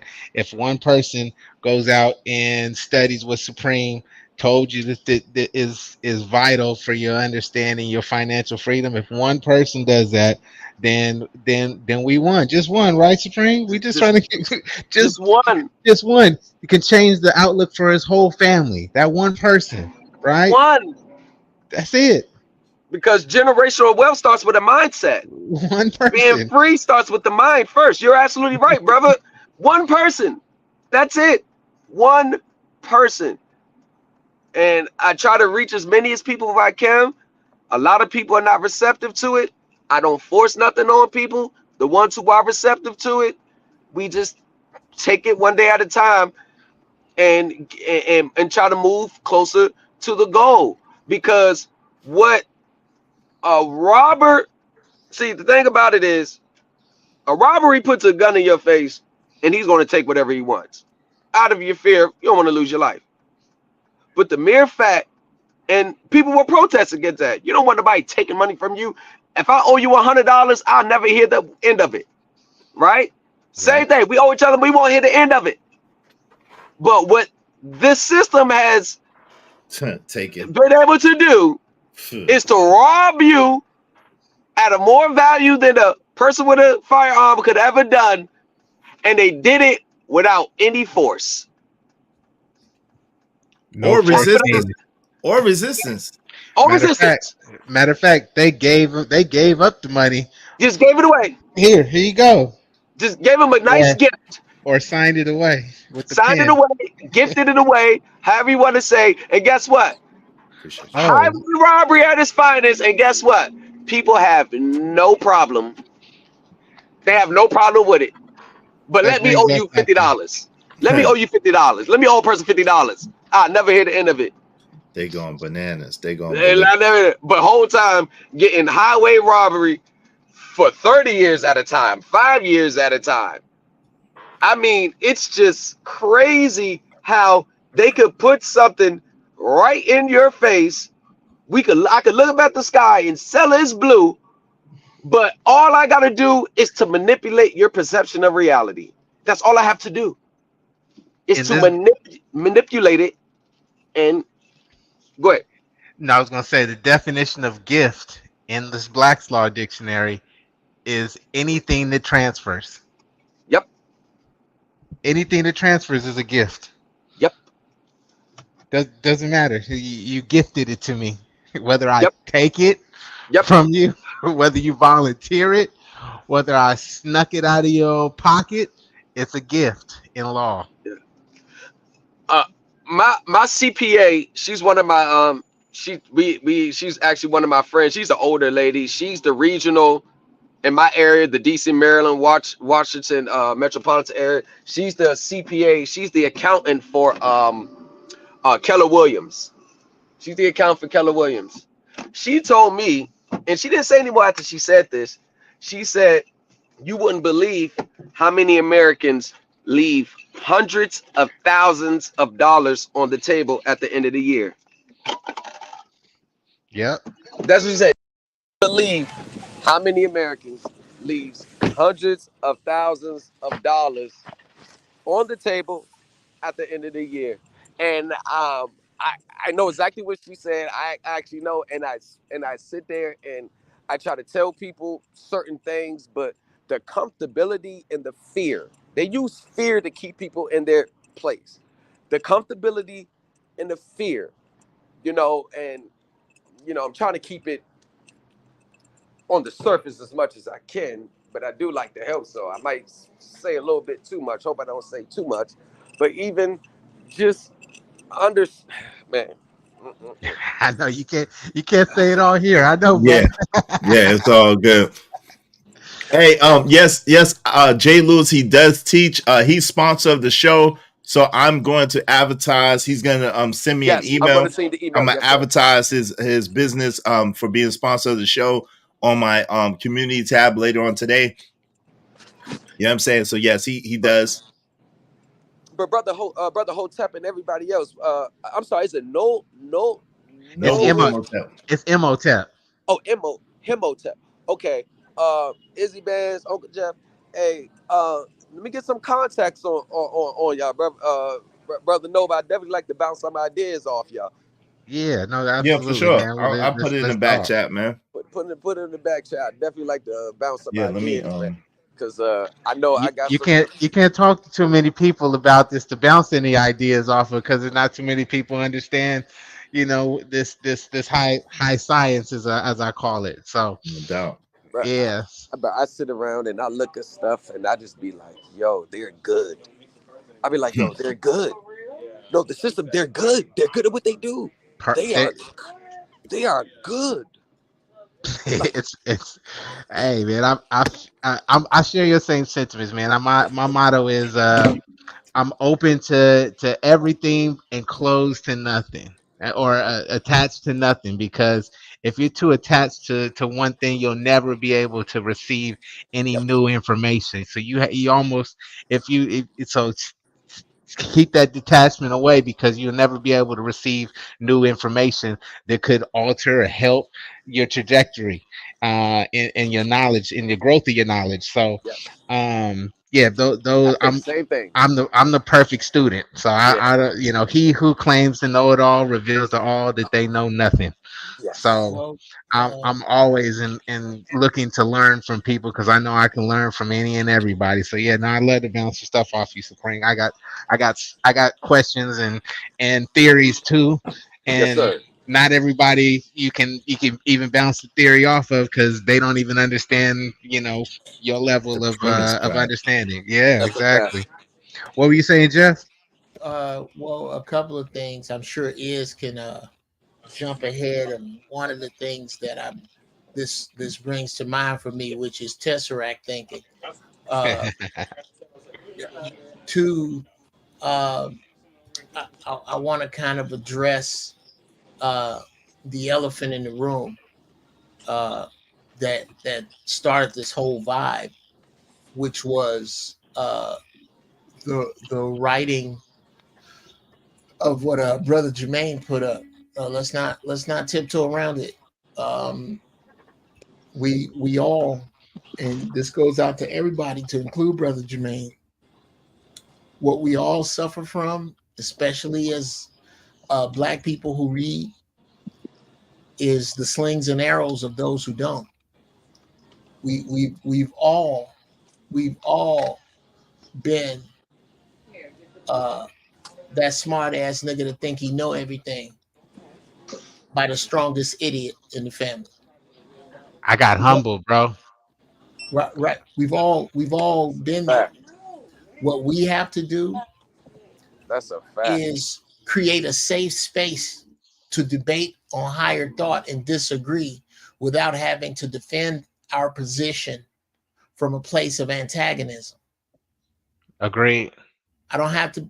I can defend my place, like I'm saying. And again, I'm not picking on Brother Jermaine at all. If you have a position or knowledge that is different than Brother Imhotep or Brother Supreme or Izzy, the painter, Saint of Lost Niggas, or me, then what you're supposed to do is present it. Present the facts to the contrary. Exactly. Yeah. Go, hey man. My favorite phrase. I got a little pushback on that because I learned this. And then as wise men of counsel, we can sit and take it in and decide what it is. Exactly. Or even give them more context on what they brought up. Yeah. So I mean, you're absolutely right, Jeff. So in conclusion, and again, not to jump down the brother's throat, because it's not really I'll say this, I'll shut the fuck up. Sorry, I'll shut up. This is the way I think all logical Black men should disagree. Number one, when we approach any conversation, we need to start with what it is we agree on, wherever that is. Yep. Then, number two, work out to the filthy froth of the end of where we disagree. And three, when we get there, understand that the reason we disagree is not because of anything we did to one another, but it's because of what was done to us. And then we can resolve shit. Then ain't nobody got to be smarter. Ain't nobody got to be on trial for what they don't know. Unless you come across a freaking knucklehead like the ones that are conspicuously absent. The foolishness is conspicuously absent today because it got real. What was it yesterday, huh? It got real for you. So now you got the fools in the back of the class real quiet. They here, but they ain't got much to say because it got realer than Santa Claus yesterday. And all this we've been talking about is starting to make some damn sense to them. For most of them, because of their ways, because of their inability to change their minds, I am happy to say it's too late. Yeah, it's too late. Yeah, the portal support that they're working actively right now to try to stop people like me and Supreme from operating in the fashion that we are, so that they can control it. But guess what? A trust will never fail for want of trustees. So there's those maxims rule. They rule. And understanding those maxims, man, will help you in all areas of your life. Where can you get the 20 maxims from? Can you let that me know? Like Supreme said, it's public knowledge. It's out there. You can you gotta look at the 20 maxims of a trust. I'm trying to make it plain, brother. 20 maxims of equity, 20 maxims of trust. Equity follows the law, right? That's one of the maxim. Equity delights to do justice and not by halves, right? He who comes into equity must come into it with clean hands. So if you want to do equity, you have to actually come into it with good faith. You can't come in and try to snake a trust because the trust is going to crumble at its inception. Avenue show from the beginning. Hey, say that word again. I pronounced it ab initio. Say it again. Ab initio. I've been saying it wrong. Its inception. Yeah. Right. I've been saying wrong. I've been saying ab initio. Equity also will not assist a volunteer. So you must be compensated. You must be compensated in equity. You gotta have consideration. Facts. Without and that also comes into understanding contract law. If there's no consideration, there is no contract. You made an agreement. Facts. Absolute facts. No consideration, no contract. Another thing, information, a study point for everybody, CJS 90 on trust. You can never get remedy at law in the courts. Nope. You always got to get remedy in equity. That's the way the court's going to recognize your claim. You got to get remedy in equity. And the intent of the grantor, the settler, is what governs. But the maxims is absolutely 100. Brother Noble is 100% spot on, dead on accurate. But another study thing for everybody is I would recommend you just Google it. Just Google it. CJS, CJS 90 is going to let you know everything about trust. Yep. There you go. Yep. Right there. That part. Right there. Every agreement that you sign is always going to stem from a pre-existing trust agreement.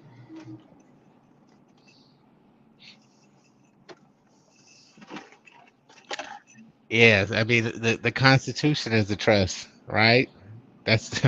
Trust law is everywhere. In the Constitution, the grantors of the trust were the people who wrote it, right? The trustees is the government, and we are the beneficiaries. It's everywhere. Like at the restaurant, when you sit down, you walk into the restaurant. You sit down, the trust is happening right then and there, right? You come sitting down to eat a meal without paying for it, right? And you're at that point in time, you the trustee and the beneficiary at the same time. So I mean, you sitting down, you're eating a meal, and they're trusting that you are going to pay the bill after you finish your meal. And if you try to walk out, you're gonna get arrested, for theft. Breach of trust. Breach of trust. Yeah, that's what I was about to say. Breach of trust. Shout out to Bishop J. Jermaine, $10. I was supposed to be a preacher, Uncle Jeff, but I've been in circles and studied what Supreme was saying. Shout out to that. Shout out to Miss Lolita Gore. Thank you very much, my man Bishop J. Jermaine. I appreciate you. Y'all be like Bishop J. Jermaine. Support the show. Support the stream. You know what I mean? Dope discussions deserve dope donations. Compensation for the conversation. Let's do good business, family. Yo, shout out to Miss Lolita Gore in the building. Hey, sis, I'm glad you're doing well. Good to see you. Good to see you. Go ahead, brother. You got it. Nah, this is powerful information, man. This it should be about at least 3. I'm not just saying to get people to donate, but this is like this is just surface level. Like if I could, I would tell everybody right now what they could do just for the end of their year and just to stop the theft that's going on right now. If I could right now, I could, but I know I can't. I wish. See that, and that's the difference between us and a lot of people. The power elites, they all come together and share the ideas. Okay, y'all gonna conquer this side right here. Y'all gonna take all this area over. You see what I'm saying? But they come together. But Supreme, most of this information is held in trust with secret societies. These groups, and this stuff is common knowledge. Once you come into these groups and you take their blood oath, right? That's why a lot of them wear that skirt in the front, right? Yeah. Because you know they've sworn that if they tell the secrets, they're gonna get their phallus removed. Yeah. Mm-hmm. So a lot of this information is actually shared amongst these secret societies, and then they go out and they operate with one another in silence and actually acquire land, build these huge hedge funds to actually, basically steal the wealth of the common folk right from under your nose, because and most of y'all just give it away because y'all don't have any idea of what they're doing and how they're operating. I have a webinar that I talked about that, the ultimate gift in the invisible contracts. I had a webinar on that I spoke about that. Like and everybody that's been students, they go back over, read their contracts. Now they can spot the invisible contract, the invisible contract within the contract, the invisible contract within it. It's always there because they got to get your consent to carry it out. That's a fact. So you're always in a position of power, but you don't realize that. Like I said, I don't care if I slap something on you, cold statues, everything to the point. Your perception of reality, your belief system is going to, no matter facts, proof, data, statistics, anyone can show you, it cannot compete with one's belief system. So when I teach people, I don't talk about, oh, we got to change this now, start doing this. I get to the root of their belief system. Get your mindset change. I tell people, don't start looking for a remedy now. You need to change your mindset first. Remember, first. Once you wake up and know who you are, the remedy reveals itself to you. You don't got to go seeking it. It comes to you. So I tell people, you ain't got to stop doing this process, doing this, wasting money on this fraudulent stuff and these bogus wares. Once you understand who you are and your position in this game, then the remedy is going to manifest itself to you. It's going to make itself known, because we've been playing by NFL rules, but the whole time the game is played by NBA rules. Right, that's a fact. And when the student is ready, then the teachers will appear. Hence why a brother Supreme and a brother Noble Imhotep and a brother his what's my brother name? His ghetto point of view. You know what I'm saying? Why the brothers says, Uncle Jeff has showed up at my doorstep. So shout out to y'all. Yeah, listen. On the brother, why you got cap? Hold on real quick before you do that. He's a man of many hats. That's what he's talking about. All the symbolism, right? All those caps. Hold on.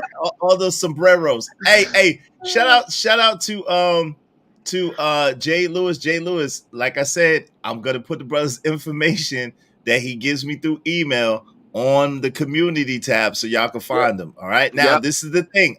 I'm just coming in contact with the brother, and it sounds great. It sounds good. At the same time, I have not done any work with the brother yet. I don't have any proof of concept with the brother yet. So whatever you do, if you decide to work with the brother, then you're working with the brother on your own. Okay. I'm not responsible. I don't have no kind of responsibility or attachment to it. I'm just, he seems like a dope brother. He seems like he's giving us dope information. And my man Noble, who I trust, you know what I'm saying? I'm in the trust with my man Noble. You know what I'm saying? That's my brother. And he says it's good to go. So I'm trusted so far. I sound good to go. So I don't have all the knowledge, all the wisdom, all the information just yet. And what I do, you know, if I teach or work anybody, I'm not going to throw a bunch of paperwork in your face and say, all right, now do this and file this and do this. No, all I'm going to do is tell you, hey, this is from my understanding, this was going on. By the way, read this. What does it say? Okay. See, I get people to come to their own understanding. That's how I ain't gonna just tell you what to do. I'm gonna tell you what to do or do this. No, we're gonna sit there, we're gonna break it down, and you see what I see now? Oh, you understand what I understand now? Okay, your foundation is set. Whatever you want to do with it, that's totally up to you. It's fine. But one thing I don't do, I'm not one of these, here, take this packet, mail this here, do this here, put the stamp on here, put your blood on here. I don't do that. They're gonna end up in jail. I don't do none of that. I don't do none of that. No, I ain't selling no pipe dreams, $150 million bonds, all that goofy shit. I don't do it. Straight down to the foundation, the facts, the evidence, the data, statistics. If you want to fact check me, we can go to Title 12 Banks and Banking, Title 12 USC, Title 31 Money and Finance. We can go to Title 15. We can go to the Securities Exchange Commission. I can pull up the Edgar SEC filings. I mean, we can go to trust law. We can go to equity. We can go wherever you want. I could pull out court cases. I could pull out a judge that's mirroring everything I'm saying now. I found over 100 cases they buried where homeowners got their homes back. I could pull out their own words. I could pull out my own results.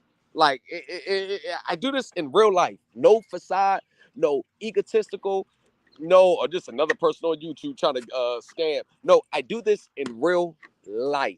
I have people that are bankers, 7-Series securities brokers in my group, business owners, have people who are in positions of power as my students. I don't play any games. I take this stuff very serious because it's the number one cause of financial turmoil, breakups, and marriages is the debt. Now, I'm all for. I'm not trying to tell you live debt free. I don't care, because whoever said money is brought into existence from debt, I think that was Brother Noah. Whoever said that, you were spot on. See, I don't teach you don't be in debt. No, you can issue debt. Remember, we're always in a position of power. The United States does it, don't it? Hey, wait, the United States does. The United States does it too, don't it? If all the debt was eliminated, there would not be one dime in circulation at the moment. It'd be nothing. Right. It's an IOU note. I mean, it would be nothing. It would be nothing without debt. So what I say is, my premise, my position is, don't not try to get out of debt. Understand debt. Understand how debt is monetized. Once you understand how debt is monetized and how the paper moves through this system, then we will start to uncover the invisible contracts where your rights, interest, and equity lies. Like I said, if you need me to issue debt in exchange for this vehicle or this home, I have no problem. But if you take that same debt and go securitize it and monetize it, and you're not cutting me in on the profits, now I have a problem. You owe me. I have a problem now. I have a problem. And that's under the rules of equity. Now, a little backdrop on me. I didn't learn none of this on the streets. I did 8 years in the federal penitentiary. I came home June 2021. In that time, I'm a property owner. I got married, got kids. I got four kids. Been a homeowner for the past couple of years, all inside of 3 years. Worked hard, put in 80 hours a week. I worked hard to get to the position where I'm at today. Hey, brother, I need to know how you got 4 kids in 3 years. Like, how did you do the 2 sets of twins? No, not all those. Not all those. Nah, I got it. Nah, I had prior to me going in. Then me and my wife had a child together. I had 2 before I went in. My oldest is 12. And then we just had a 2-year-old. Congratulations, man. Yeah, then she had a child. So we have 4 together. So our youngest together is 2. We're about to be 3 this year. So I was locked up with Bernie Madoff. Wow. Yep, he was coming from some medical facility in prisons on his way to Butner, and we stopped in the holdover. I was on my way to Beaumont, Texas. We met in Oklahoma. That's the Federal Transit holdover. I was there for 2 weeks. I spent time with him for 2 weeks. I knew who he was when I said, "Oh, that's him." He had his cane and stuff. So a couple of days, I've been wanting to pull up on him, but I ain't all geeky. I ain't want to be. So I seen him teaching the class at the little game room. He just had people, pencil and paper. He started talking, and I said, "Hey, can I come in?" He said, "Yeah, have a seat, no problem." Real cool dude. He gave me the whole backdrop on his case. He just got railroaded. He was a scapegoat from what he told me. I don't know, but from what he told me, he got railroaded.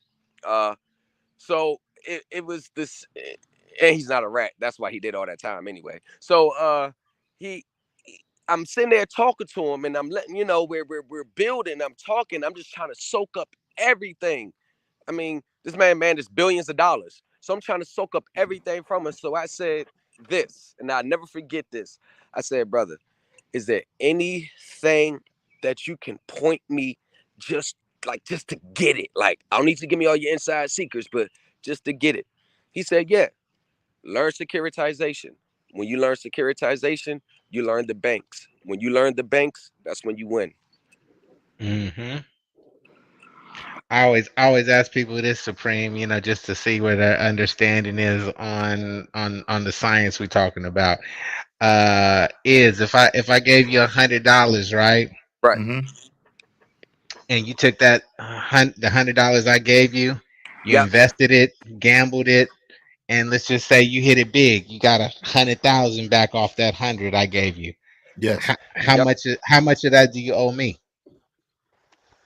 If I hit it big, hold on, Supreme. Hold on, Supreme. I want to see what. How much of the 100,000 do I owe you? Oh, really? Yeah, if I gave you 100 and you used it and you quadrupled it, flipped it, and came back and you made 100,000 off of that 100. How much of that do you owe me? Really, I would say the whole thing. I owe you. You're at right. The same time, I really technically owe you the whole thing at the same time. You know what I'm saying? Right. A lot of these niggas are to give you $100 back. You see, it'd be like, here's your money back. Nah, I took all the risk in that. You didn't take any risk. Right. That whole I'm sorry. Is mine. Go ahead. No, go ahead. Supreme. You're absolutely right. You're absolutely right. Because exactly. And what you're saying is, Brother Noble, is they really have no basis in it. See, that's how the IRS would look at it. Mm-hmm. They have no basis in it. Remember, in order to, isn't that ironic that they talk about basis? Yeah, they have no basis in it. This is why they really don't. Banks, they don't have to pay taxes on the principal amount. They only pay taxes on the interest. But it's a reason, and that says a lot. But let me just say this. Uncovering when I study accounting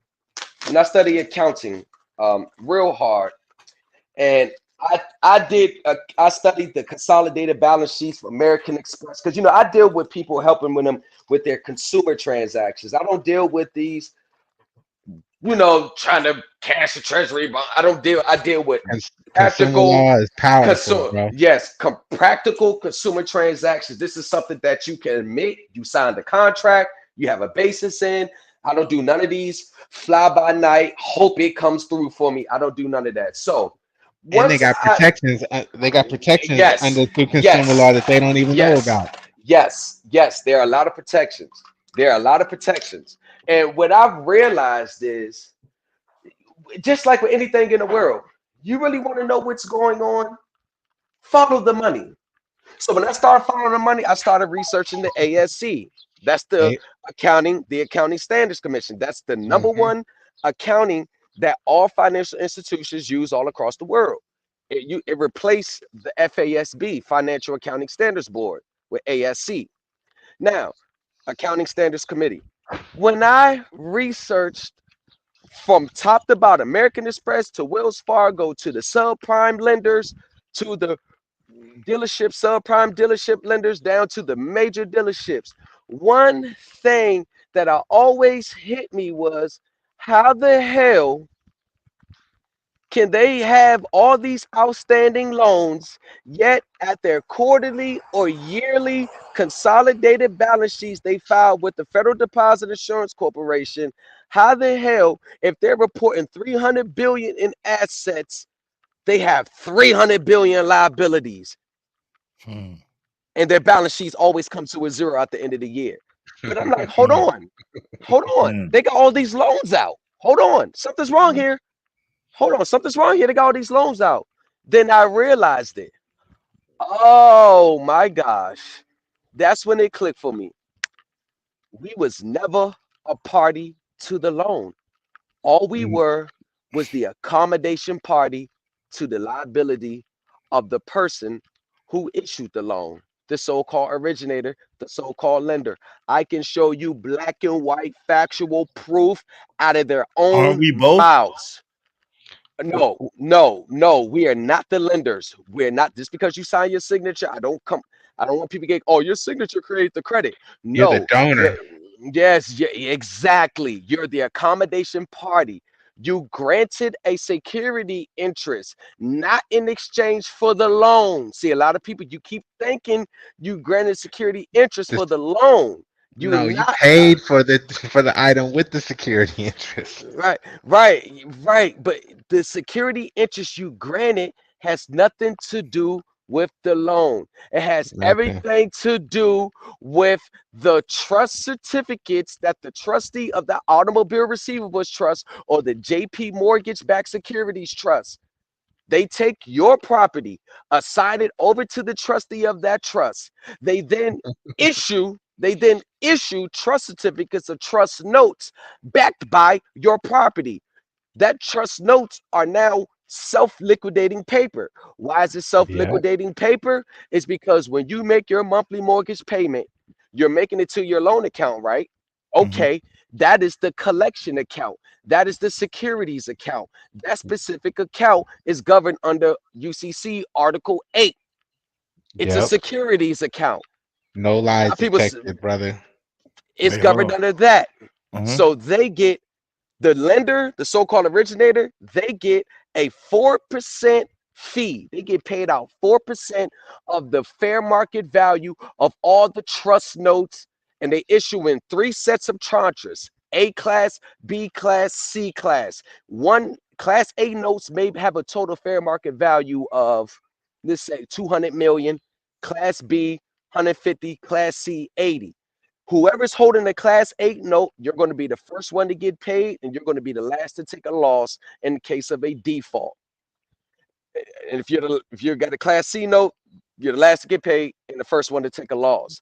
Meaning your monthly mortgage payments is not going to pay back the loan that you think you got. It's going to pay back the trust certificates that were issued with your security interest, the property, as collateral for that trust. This is why they have purchase agreement, mortgage purchase agreements. This is why they have sales and servicing agreement. And this is why I'm telling you, they're going to take a pool of your mortgages, a pool of your auto loans, and they're going to pull them together and sell them as mortgage-backed securities or asset-backed securities. The original indenture they filed with the SEC, that is what sets the terms for your mortgage agreement, deed of trust, or your retail auto contract. And they trade them like playing cards. Right. But here's the biggest kicker. 98% of the time, the beneficiary goes like this. You got JP Morgan, okay? That's going to be the originator. That's going to be the person you get your loan with.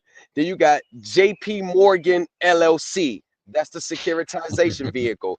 Then you got JP Mortgage Trust. That's the issuer of the trust. Okay.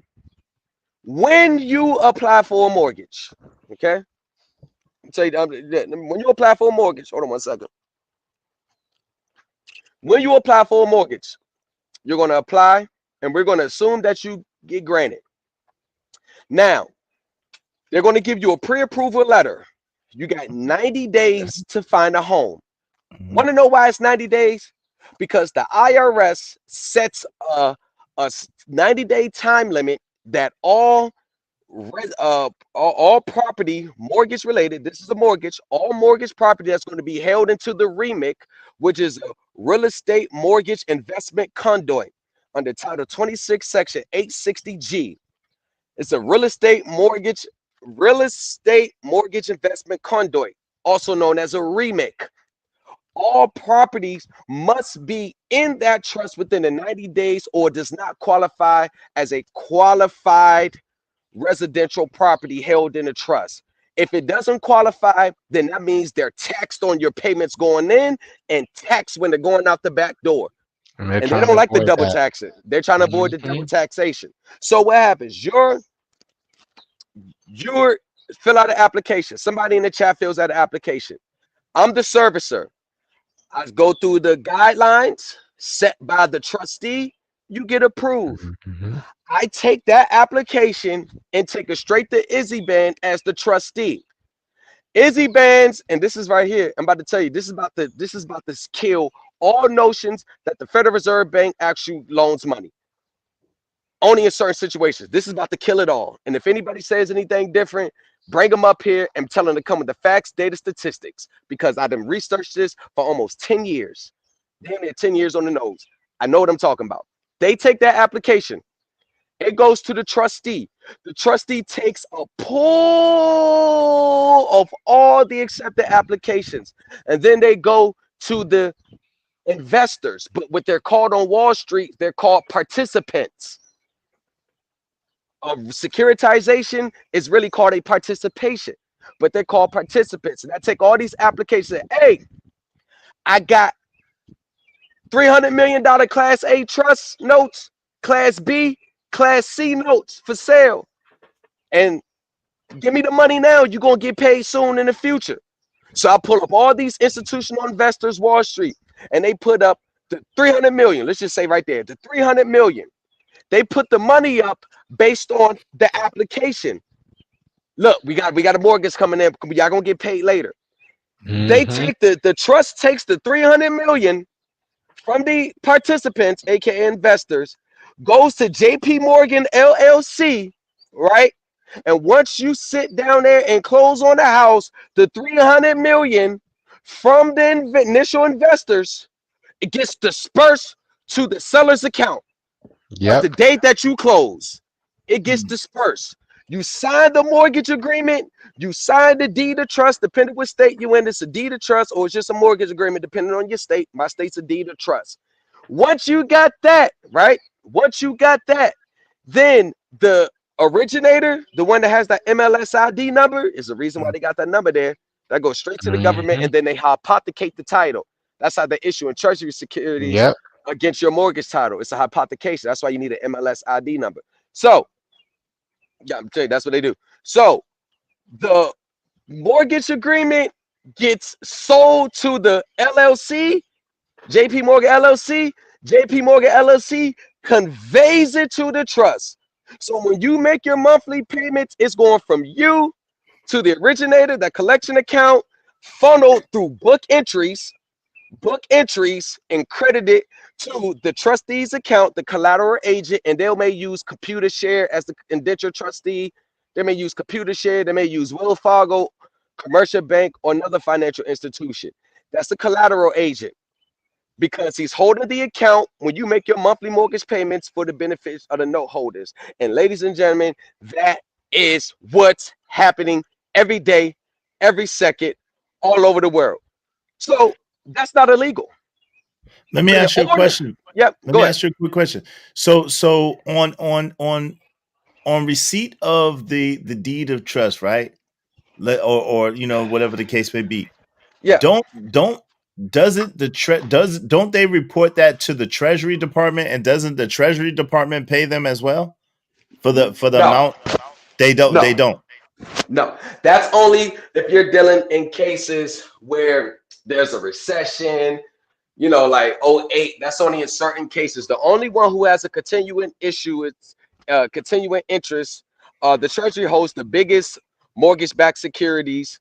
That's if you're dealing with Fannie Mae. That's when you're dealing with Fannie Mae. They make sure they have the biggest interest just in case a recession happens. The Treasury can pay out the mortgage-backed securities note holders. That's why, to help stabilize the mortgage markets.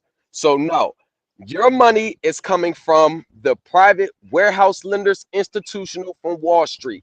That's where the money is going at. The Federal Reserve will fund the loan in the case where I'm a small bank. I got about 20 million that I need to have all these closings. Remember, they don't just, you think they're that branch, you think they're closing on your house, you're the only house closing. No. Whenever you close on a house, it's millions of people closing on the house around the world throughout different branches that same day. Within that same 90-day period. Yep. All y'all dates are similar on the same day. So if I'm closing July 21st, somebody at Wells Fargo, Wichita, Kansas is closing July 21st. Yep. They all, it's all structured out to avoid that double taxation. Yeah. Right. Now, that's not illegal. The problem is, in order for that to really take place, this is where it gets tricky, because whoever's the seller, right? When they close, first thing, it has to show the chain of title at the county recorder. It must be assigned to you first. Right. Taxes have to be paid. I think it's in my state, it's like $100 for every $1,000. And then you have to assign that over to the original lender, so-called lender. Okay. They have to record that chain of custody assignment and pay the taxes. And then it has to go from JP Morgan to JP Morgan LLC.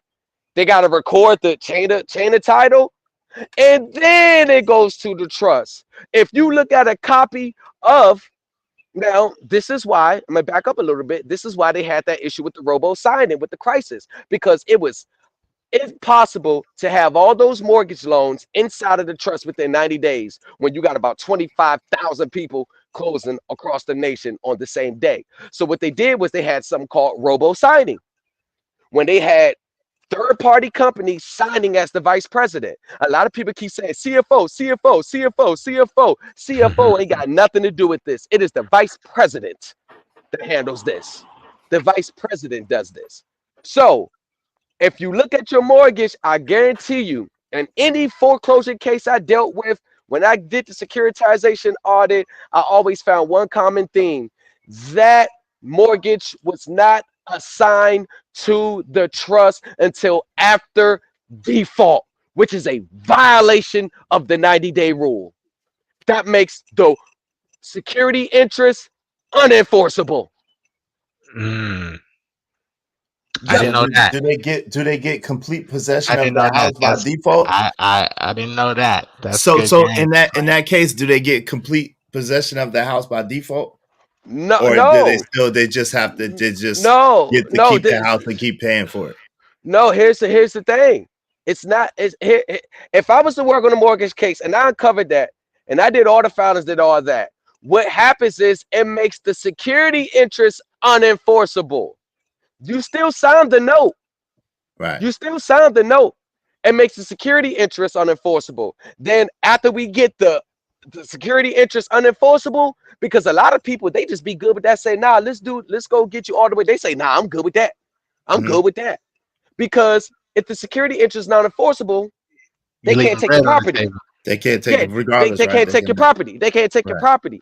So we get the enforcement of the security interest. We get that null and void. And then what I like to do is I slide through bankruptcy and voluntary bankruptcy through the back door and hit them with the bluff game. Have my partner, have my client. We file for bankruptcy, and then we know they're going to issue a proof of claim.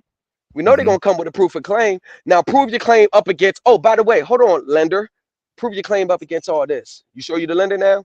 I got your accounting, I got your own words, I got your filings, I got your accounting, And I got what the IRS says. If you transfer the property to anybody other than the lender, the property is considered abandoned. So once we do that, get that promissory note issue situated, then at the end of the calendar year, we filed the tax forms so they could recoup on the abandoned property that they abandoned when they assigned the property over, and then they get a refund check for the fair market value of their property. Got receipts to show. Good game. And then they just go ahead and purchase it after that. Then they just go ahead and purchase it right after that. Yeah, I mean, they could either of course I get my cut, but they can purchase. Yeah, they can. They can purchase it, purchase a new home, pay off the home, do whatever they want. They could do whatever they want. And if people don't wake up and understand that they are playing a vicious backdoor game, and you got to be resilient, you got to stay on your case, you got to stay on top of them. They are not going to roll over and play dead. They're not going to, you got us. You got to keep at it, because they're not going to make it easy, but you got to stay diligent. Don't take it personal. Don't get mad. It's all business to them, so it should be all business to you. But the main thing that's really going down is that we are giving our property, our life energy away for free, and we're not getting nothing in return. For free. That's a bar. Yo, Lord ADS says, so all this works through a loophole? It's not loophole. It's not a loophole. It's here's the thing we're trying to get to understand, y'all. Everything that I'm talking about, it's not a loophole. It's not a quick scheme. This is the normal banking functions. This is how they operate. You just have to know your position and search your rights. They operate like this all day, every day. This is public knowledge. If I go right on, go ahead. It's public. Real quick. Go ahead. Do your thing. Magic is science that the audience doesn't understand. Facts. There it is. There you go. There it is. That's it. You're right. Bars, Jeff. You're right. Because I get it. Because everything I just said, it probably went against about 90% of the chat's belief system. Hey, if you believe something, that means you don't know it. I mean, it probably did. And guess what? Even if you feel uncomfortable about what I'm saying, or saying, the only thing that will be a problem is if you listen to what I said and you immediately say, man, that shit ain't true. It ain't talking about. That is when you have lost. You have lost in that point. I mean, anyone can challenge me on my position. Anyone can challenge me, ask questions, clarifying questions. Anybody can. Anybody in the chat, anybody can challenge me. Anybody can rebut. Anybody can. Go ahead. Well, they should. I have no issue. They shouldn't until they're willing to do the research. Oh, well, yeah, you're right. I mean, that's a fact. Who's done the research. That's a fact. But if you're gonna refute this on the face value that your mama and them got put out. Right. Oh shit. Yeah, that makes sense. I mean, I got a setup. Yeah, go ahead, brother. I'm sorry. That's what most people are working with. And I've worked in real estate for well over a decade, and I didn't know what you're saying right now because I never had to know past the bank. Facts. That's a fact, though. That's a fact. Never had to know. See, what he's telling you now is the difference between knowing how to play Pac-Man and knowing how to program Pac-Man. Yeah. Facts. Just because you know how to play Pac-Man does not mean that you get to argue with people who know how to program it until you learn how to program it. That's a fact. That's a fact, brother. That's a fact. Go. Is it worth it to you? Is it worth it to you to look up? Yeah. That's it. And I ain't even talking about nobody who would say anything against you. Right. I'm saying go study it. Facts. I mean, I got securities brokers, they confirming me through their supervisors. Because remember, I got people that kind of work in high places. So, they're the number one business owners. They're the number one people that make sure I ain't spitting bullshit because they take it right to their superiors and get it fact checked. And I have one negative response from people that are in high positions that are in my group when they took it to their superiors. Everything I'm saying is absolutely dead on spot based on what I'm saying. Anything I didn't say, you can't hold me accountable for. But what I said out of my own mouth is an actual fact. That's how I was able to get a few mortgages, homes back in the possession of their homeowners, free and clear, especially against Navy Federal. And that's the biggest credit union in the world. Everything I'm saying, I brought that to their attention. We rumbled back and forth. And at the end, you can look on my channel now. You're going to see the satisfaction of lien. And then you're going to see the follow-up when I called them. It's on my channel. Thomas Legacy 723. Everything you want to see, I put as much up there as I can. The other stuff is saved for my private Telegram group, which I would like to invite you brothers in to sit in on the class one day. I appreciate that. Yeah, I'd be honored, brother. Yeah, definitely. And my man JD 1975 said, I work in reverse mortgages. You can only imagine what I see and try to decipher. That's Shout a fact. JD The reverse mortgage, good God Almighty. Whew. The reverse mortgage, that's another, good God Almighty. That's another rabbit hole within itself. JD Supreme just broke down and basically gave you some X-ray vision glasses so you can actually decipher what you have been trying to decipher. Yeah, and the brothers, for y'all, and especially for you, Izzy Bands, and Brother Noble, Brother George, when we all link up in one setting, I can't do nothing but show you factual proof because I'm on your channel.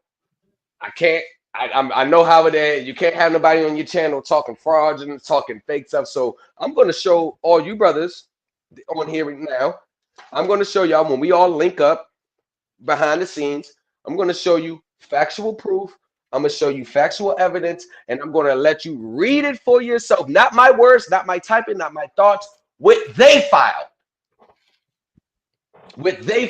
So you can get your own, like, okay, I may not understand everything, but at least I know the information is set, and then you can start your path or increase the path that you're already on. Because if you already know trust and stuff like this ain't nothing but a plus.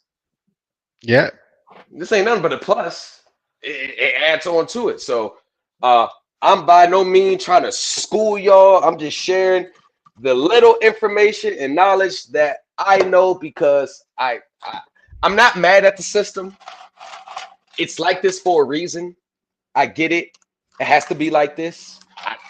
It's if you're on the other side of the coin, it seems like a bitch that is like this. But I understand why the system is like this. I understand why. And I understand why they had to hide our remedies, our rights, our equities from us, because in their eyes, the everyday person is not responsible with this. They're enemy, belligerents, and rebels. Yes. The everyday person is, yes, you're right, brother. You're right. Trading with the Enemy Act in 1917. Everybody's is a minor. Yep. You until you can handle and manage your own affairs, you need the government to do it for you. And here's my thing about that. There's too many people that went through leaps and bounds to get a status correction, probably purchased multiple status corrections, change their names, add names to the back of them to try to prove their status. But you know one thing that they never change is the fact that how they act. They never change that. That the government, the IRS, right, the same way. That you could put grantor, beneficiary, trustee, this, that, I'm this, I come from this tribe. You can have the lion symbol. They don't give a shit about none of that. If you are really the live flesh and blood human man, when you engage with them through your documents, how you approach, how you follow the regulations, it's going to determine how they treat you. You can have all this extra shit added to your name. That don't mean shit to them because your actions dictate who you are. Your actions dictate who you are. Yep. Your actions dictate who you are by how you move. Yep. And every single one of them that got all the answers, every single one of them, when it came time to really show and prove, they fell flat on their face. All of them. The small few that got through, are obviously the ones who don't share the same ideologies. But yeah, Hey, bro, you have a channel? yes, I have it. Yeah. Oh, let me put that Say in the something back in the chat for you chat. too. Say something in the chat, and I'm gonna give you a wrench, and that way you can plug your channel in there. You can put your channel Oh, if people want to check you out. okay. I'll do that. I'll do that, bro. Yes, Yo, sir. as well, Go ahead. what was I about to say, man? So does this only work? You say you work in consumer. Does this only work Now, with homes, or does it work with well, vehicles and other things as well? let me. Everything dealing with a loan. Yeah, yeah. And let me say this. I'm not going. I'm gonna have to push back a little bit, Izzy. The question is, can you exercise your rights only with a mortgage, or can you exercise your rights whenever you're engaged in a consumer finance transaction? And my answer to that question is yes. Yes, whenever. Yes. It's all goes back to consumer law. I know. I was just asking. I guess what I was asking more so, do you have experience with other things besides? Oh, yes. And do me a favor, if you would put it in my chat so I could give you a wrench. If you would say something in my chat, so I could give you. I'd say something in the public chat. Let me say something here. Yeah, that was in your chat. That was in your chat. Oh shoot! Oh, my fault. Let me go ahead and do it like this. So that's my channel right there. Oh, you can put @ too. You know how to do it. But yeah, that's my channel there. It's my video there. Then I got my private Telegram group when I'm a little more hands-on. That's more like a privileged group. Of course, y'all can check my channel anytime I go live or whatever. Y'all can check my channel out. But I invite y'all in as guests on my private Supreme Elite team. I usually have it weeknights. I have a summer series course that I teach. We're going to be approaching week 12, and it started in June and it ends September 2nd. And all of this is just giving you the basic foundation of this system to try to understand. Because I'm gonna be honest with y'all, this is a lot to take in. So many rabbit holes and layers and layers and layers of this system, y'all. It's so much. So that it almost seems impossible to climb out or peel all the layers back. Yes. And you have to learn one layer at a time. You know, it's degrees. That's an absolute fact. And a lot of people that come in these spaces, and this is why I sat back and watched from the creases for like 2 years. But I realized that people were still teaching stuff that were like 15, 20 years outdated. Yeah. Like people were still thinking that you can use a 1099A and purchase a home. And when a 1099A is nothing but an information return. That's all, nothing more than what it says. And we have people getting rich selling information and processes that they know didn't work. But what they did was they used the buyer's own greed and desperation against them. Now, when I say by greed and desperation, this is not the place to come if you're facing foreclosure in a week. This is not the place to come if you face a repossession. It's imminent. This is not the place to come when you're trying to just get out of your responsibilities. This is not that place. Yes, you have to. This is not that.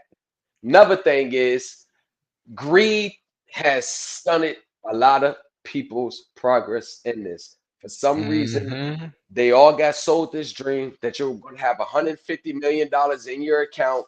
All you got to do is access the Treasury Direct account, send this document in, and then we're going to open up. I got letters, copies of letters that the Bureau of Fiscal Service has sent to numerous of people saying you are claiming a sovereign citizen birthright. A sovereign citizen birthright. It does not exist, but there are people still hanging on to the ideology. And you go on a watch list the minute you do it. Yes. They watching you and waiting for you to make a mistake. They're not going to make it easy. Listen, these people, for whatever reason, these people held up my tax return for 2 years. For real. Held it up. Regular business return. Do you know I had to fight these people tooth and nails for them to finally give me my tax return? And the reason why they held it up so much, because if they prove they're in the wrong, the IRS has to pay you interest. Yep. When they issue your return. And the interest kept accruing and accruing, and they tried to get out of every way of paying my tax return plus interest. I had to fight these people 2 years. 2 years. And then they had to charge themselves 2 years of interest.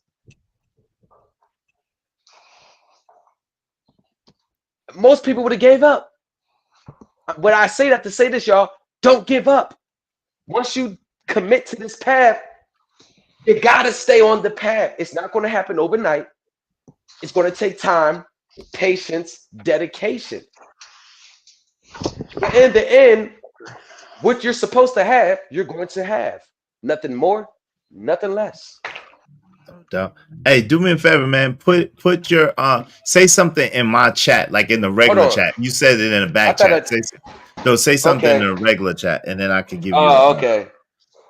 I could give you a wrench. Okay. Because you sponsor the show today, so I got you with a wrench. Shout out to you. So how about in my regular chat? Yeah, because I can't do it from the back. Yeah. Okay. Hey, kids. I just did it now. Hey, I see you look so pretty. You're so pretty. How about that? That's in your chat. That's in your chat. Oh, again. what the hell? Oh, it's still in my. Oh, I'm tripping. Yeah. You gotta do it in my regular chat. Oh, I got you. I'm about to do that now. Supreme, I got your information. Jeff, it's always a pleasure. Izzy, always thank you for having me on your panel. Hey man, I appreciate you. Hey, when you gonna be available to link, Noble? Shit. You got my number, man. Just I just put it in the back check, man. Hit me. Send me a text message and everything. Hit me directly. I got a lot of things going. You already know, on the personal side, what's going on. Yeah. I got just let me know, man. I'll square away some time to build with y'all brothers, man. Because it's very rare that I run across, individuals that are on the right side of this and walking in the light. So I gotta get this dog out because he's bugging me, and I got a Corso scar now.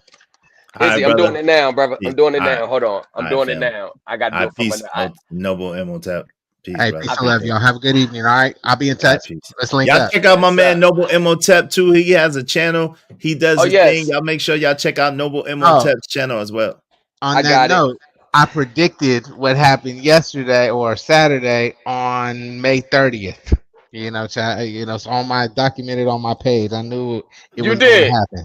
I absolutely knew it was going to happen, brother. It's all okay. There. It's on my documented on my page. Okay, I'm dropping something in the chat now. I absolutely.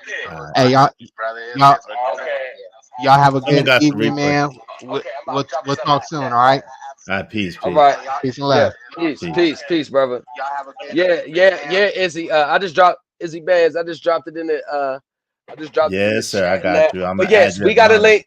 Yep, and the wife and kids here now. So in a minute, I'm gonna have to tend to them and absolutely. I gotta get ready to go too. I appreciate that. Yeah. So and I'm going to send you after all of this shit.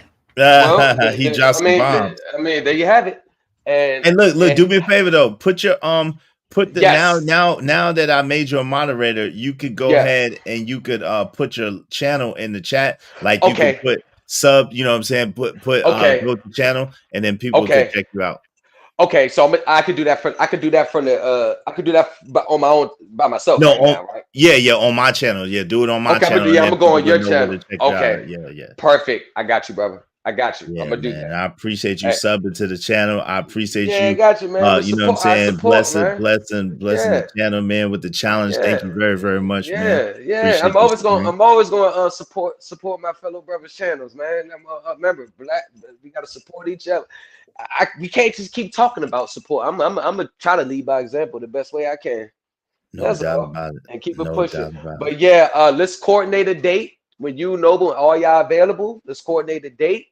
All right. Get that, and whenever y'all ready, I'm ready, and we can have that, back office meetup. That's a fact, man. No doubt. I'm interested, man. Appreciate you, man. Peace. Have a great day. Thank you. Thank you for all the information, man. Sir. And we definitely gonna be checking you out. Yes, sir. Thank you.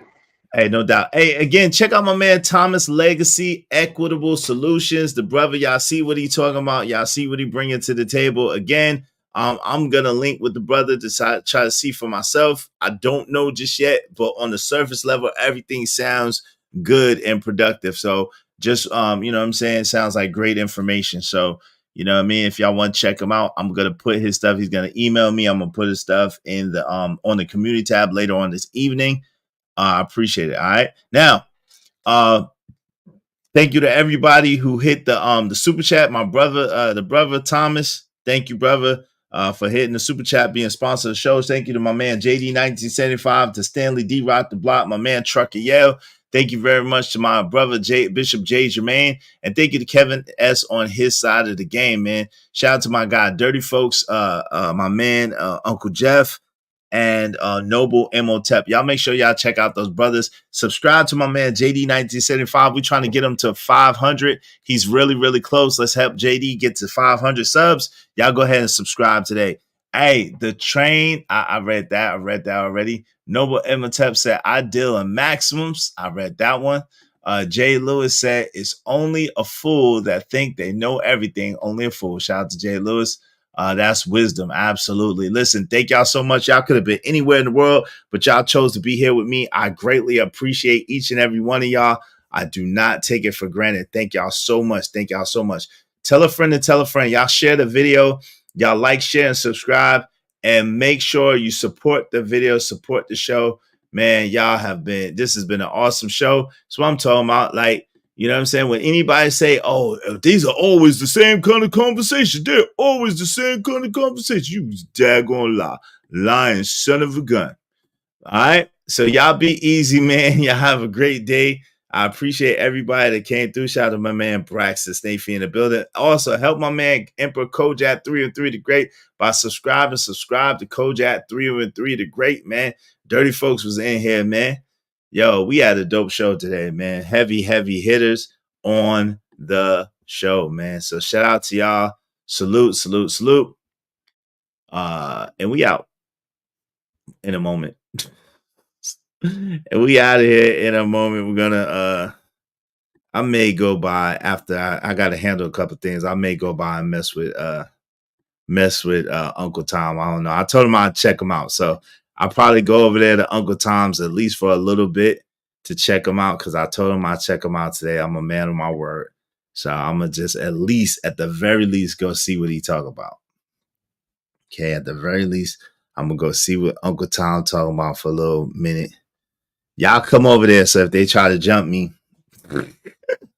I got some firepower.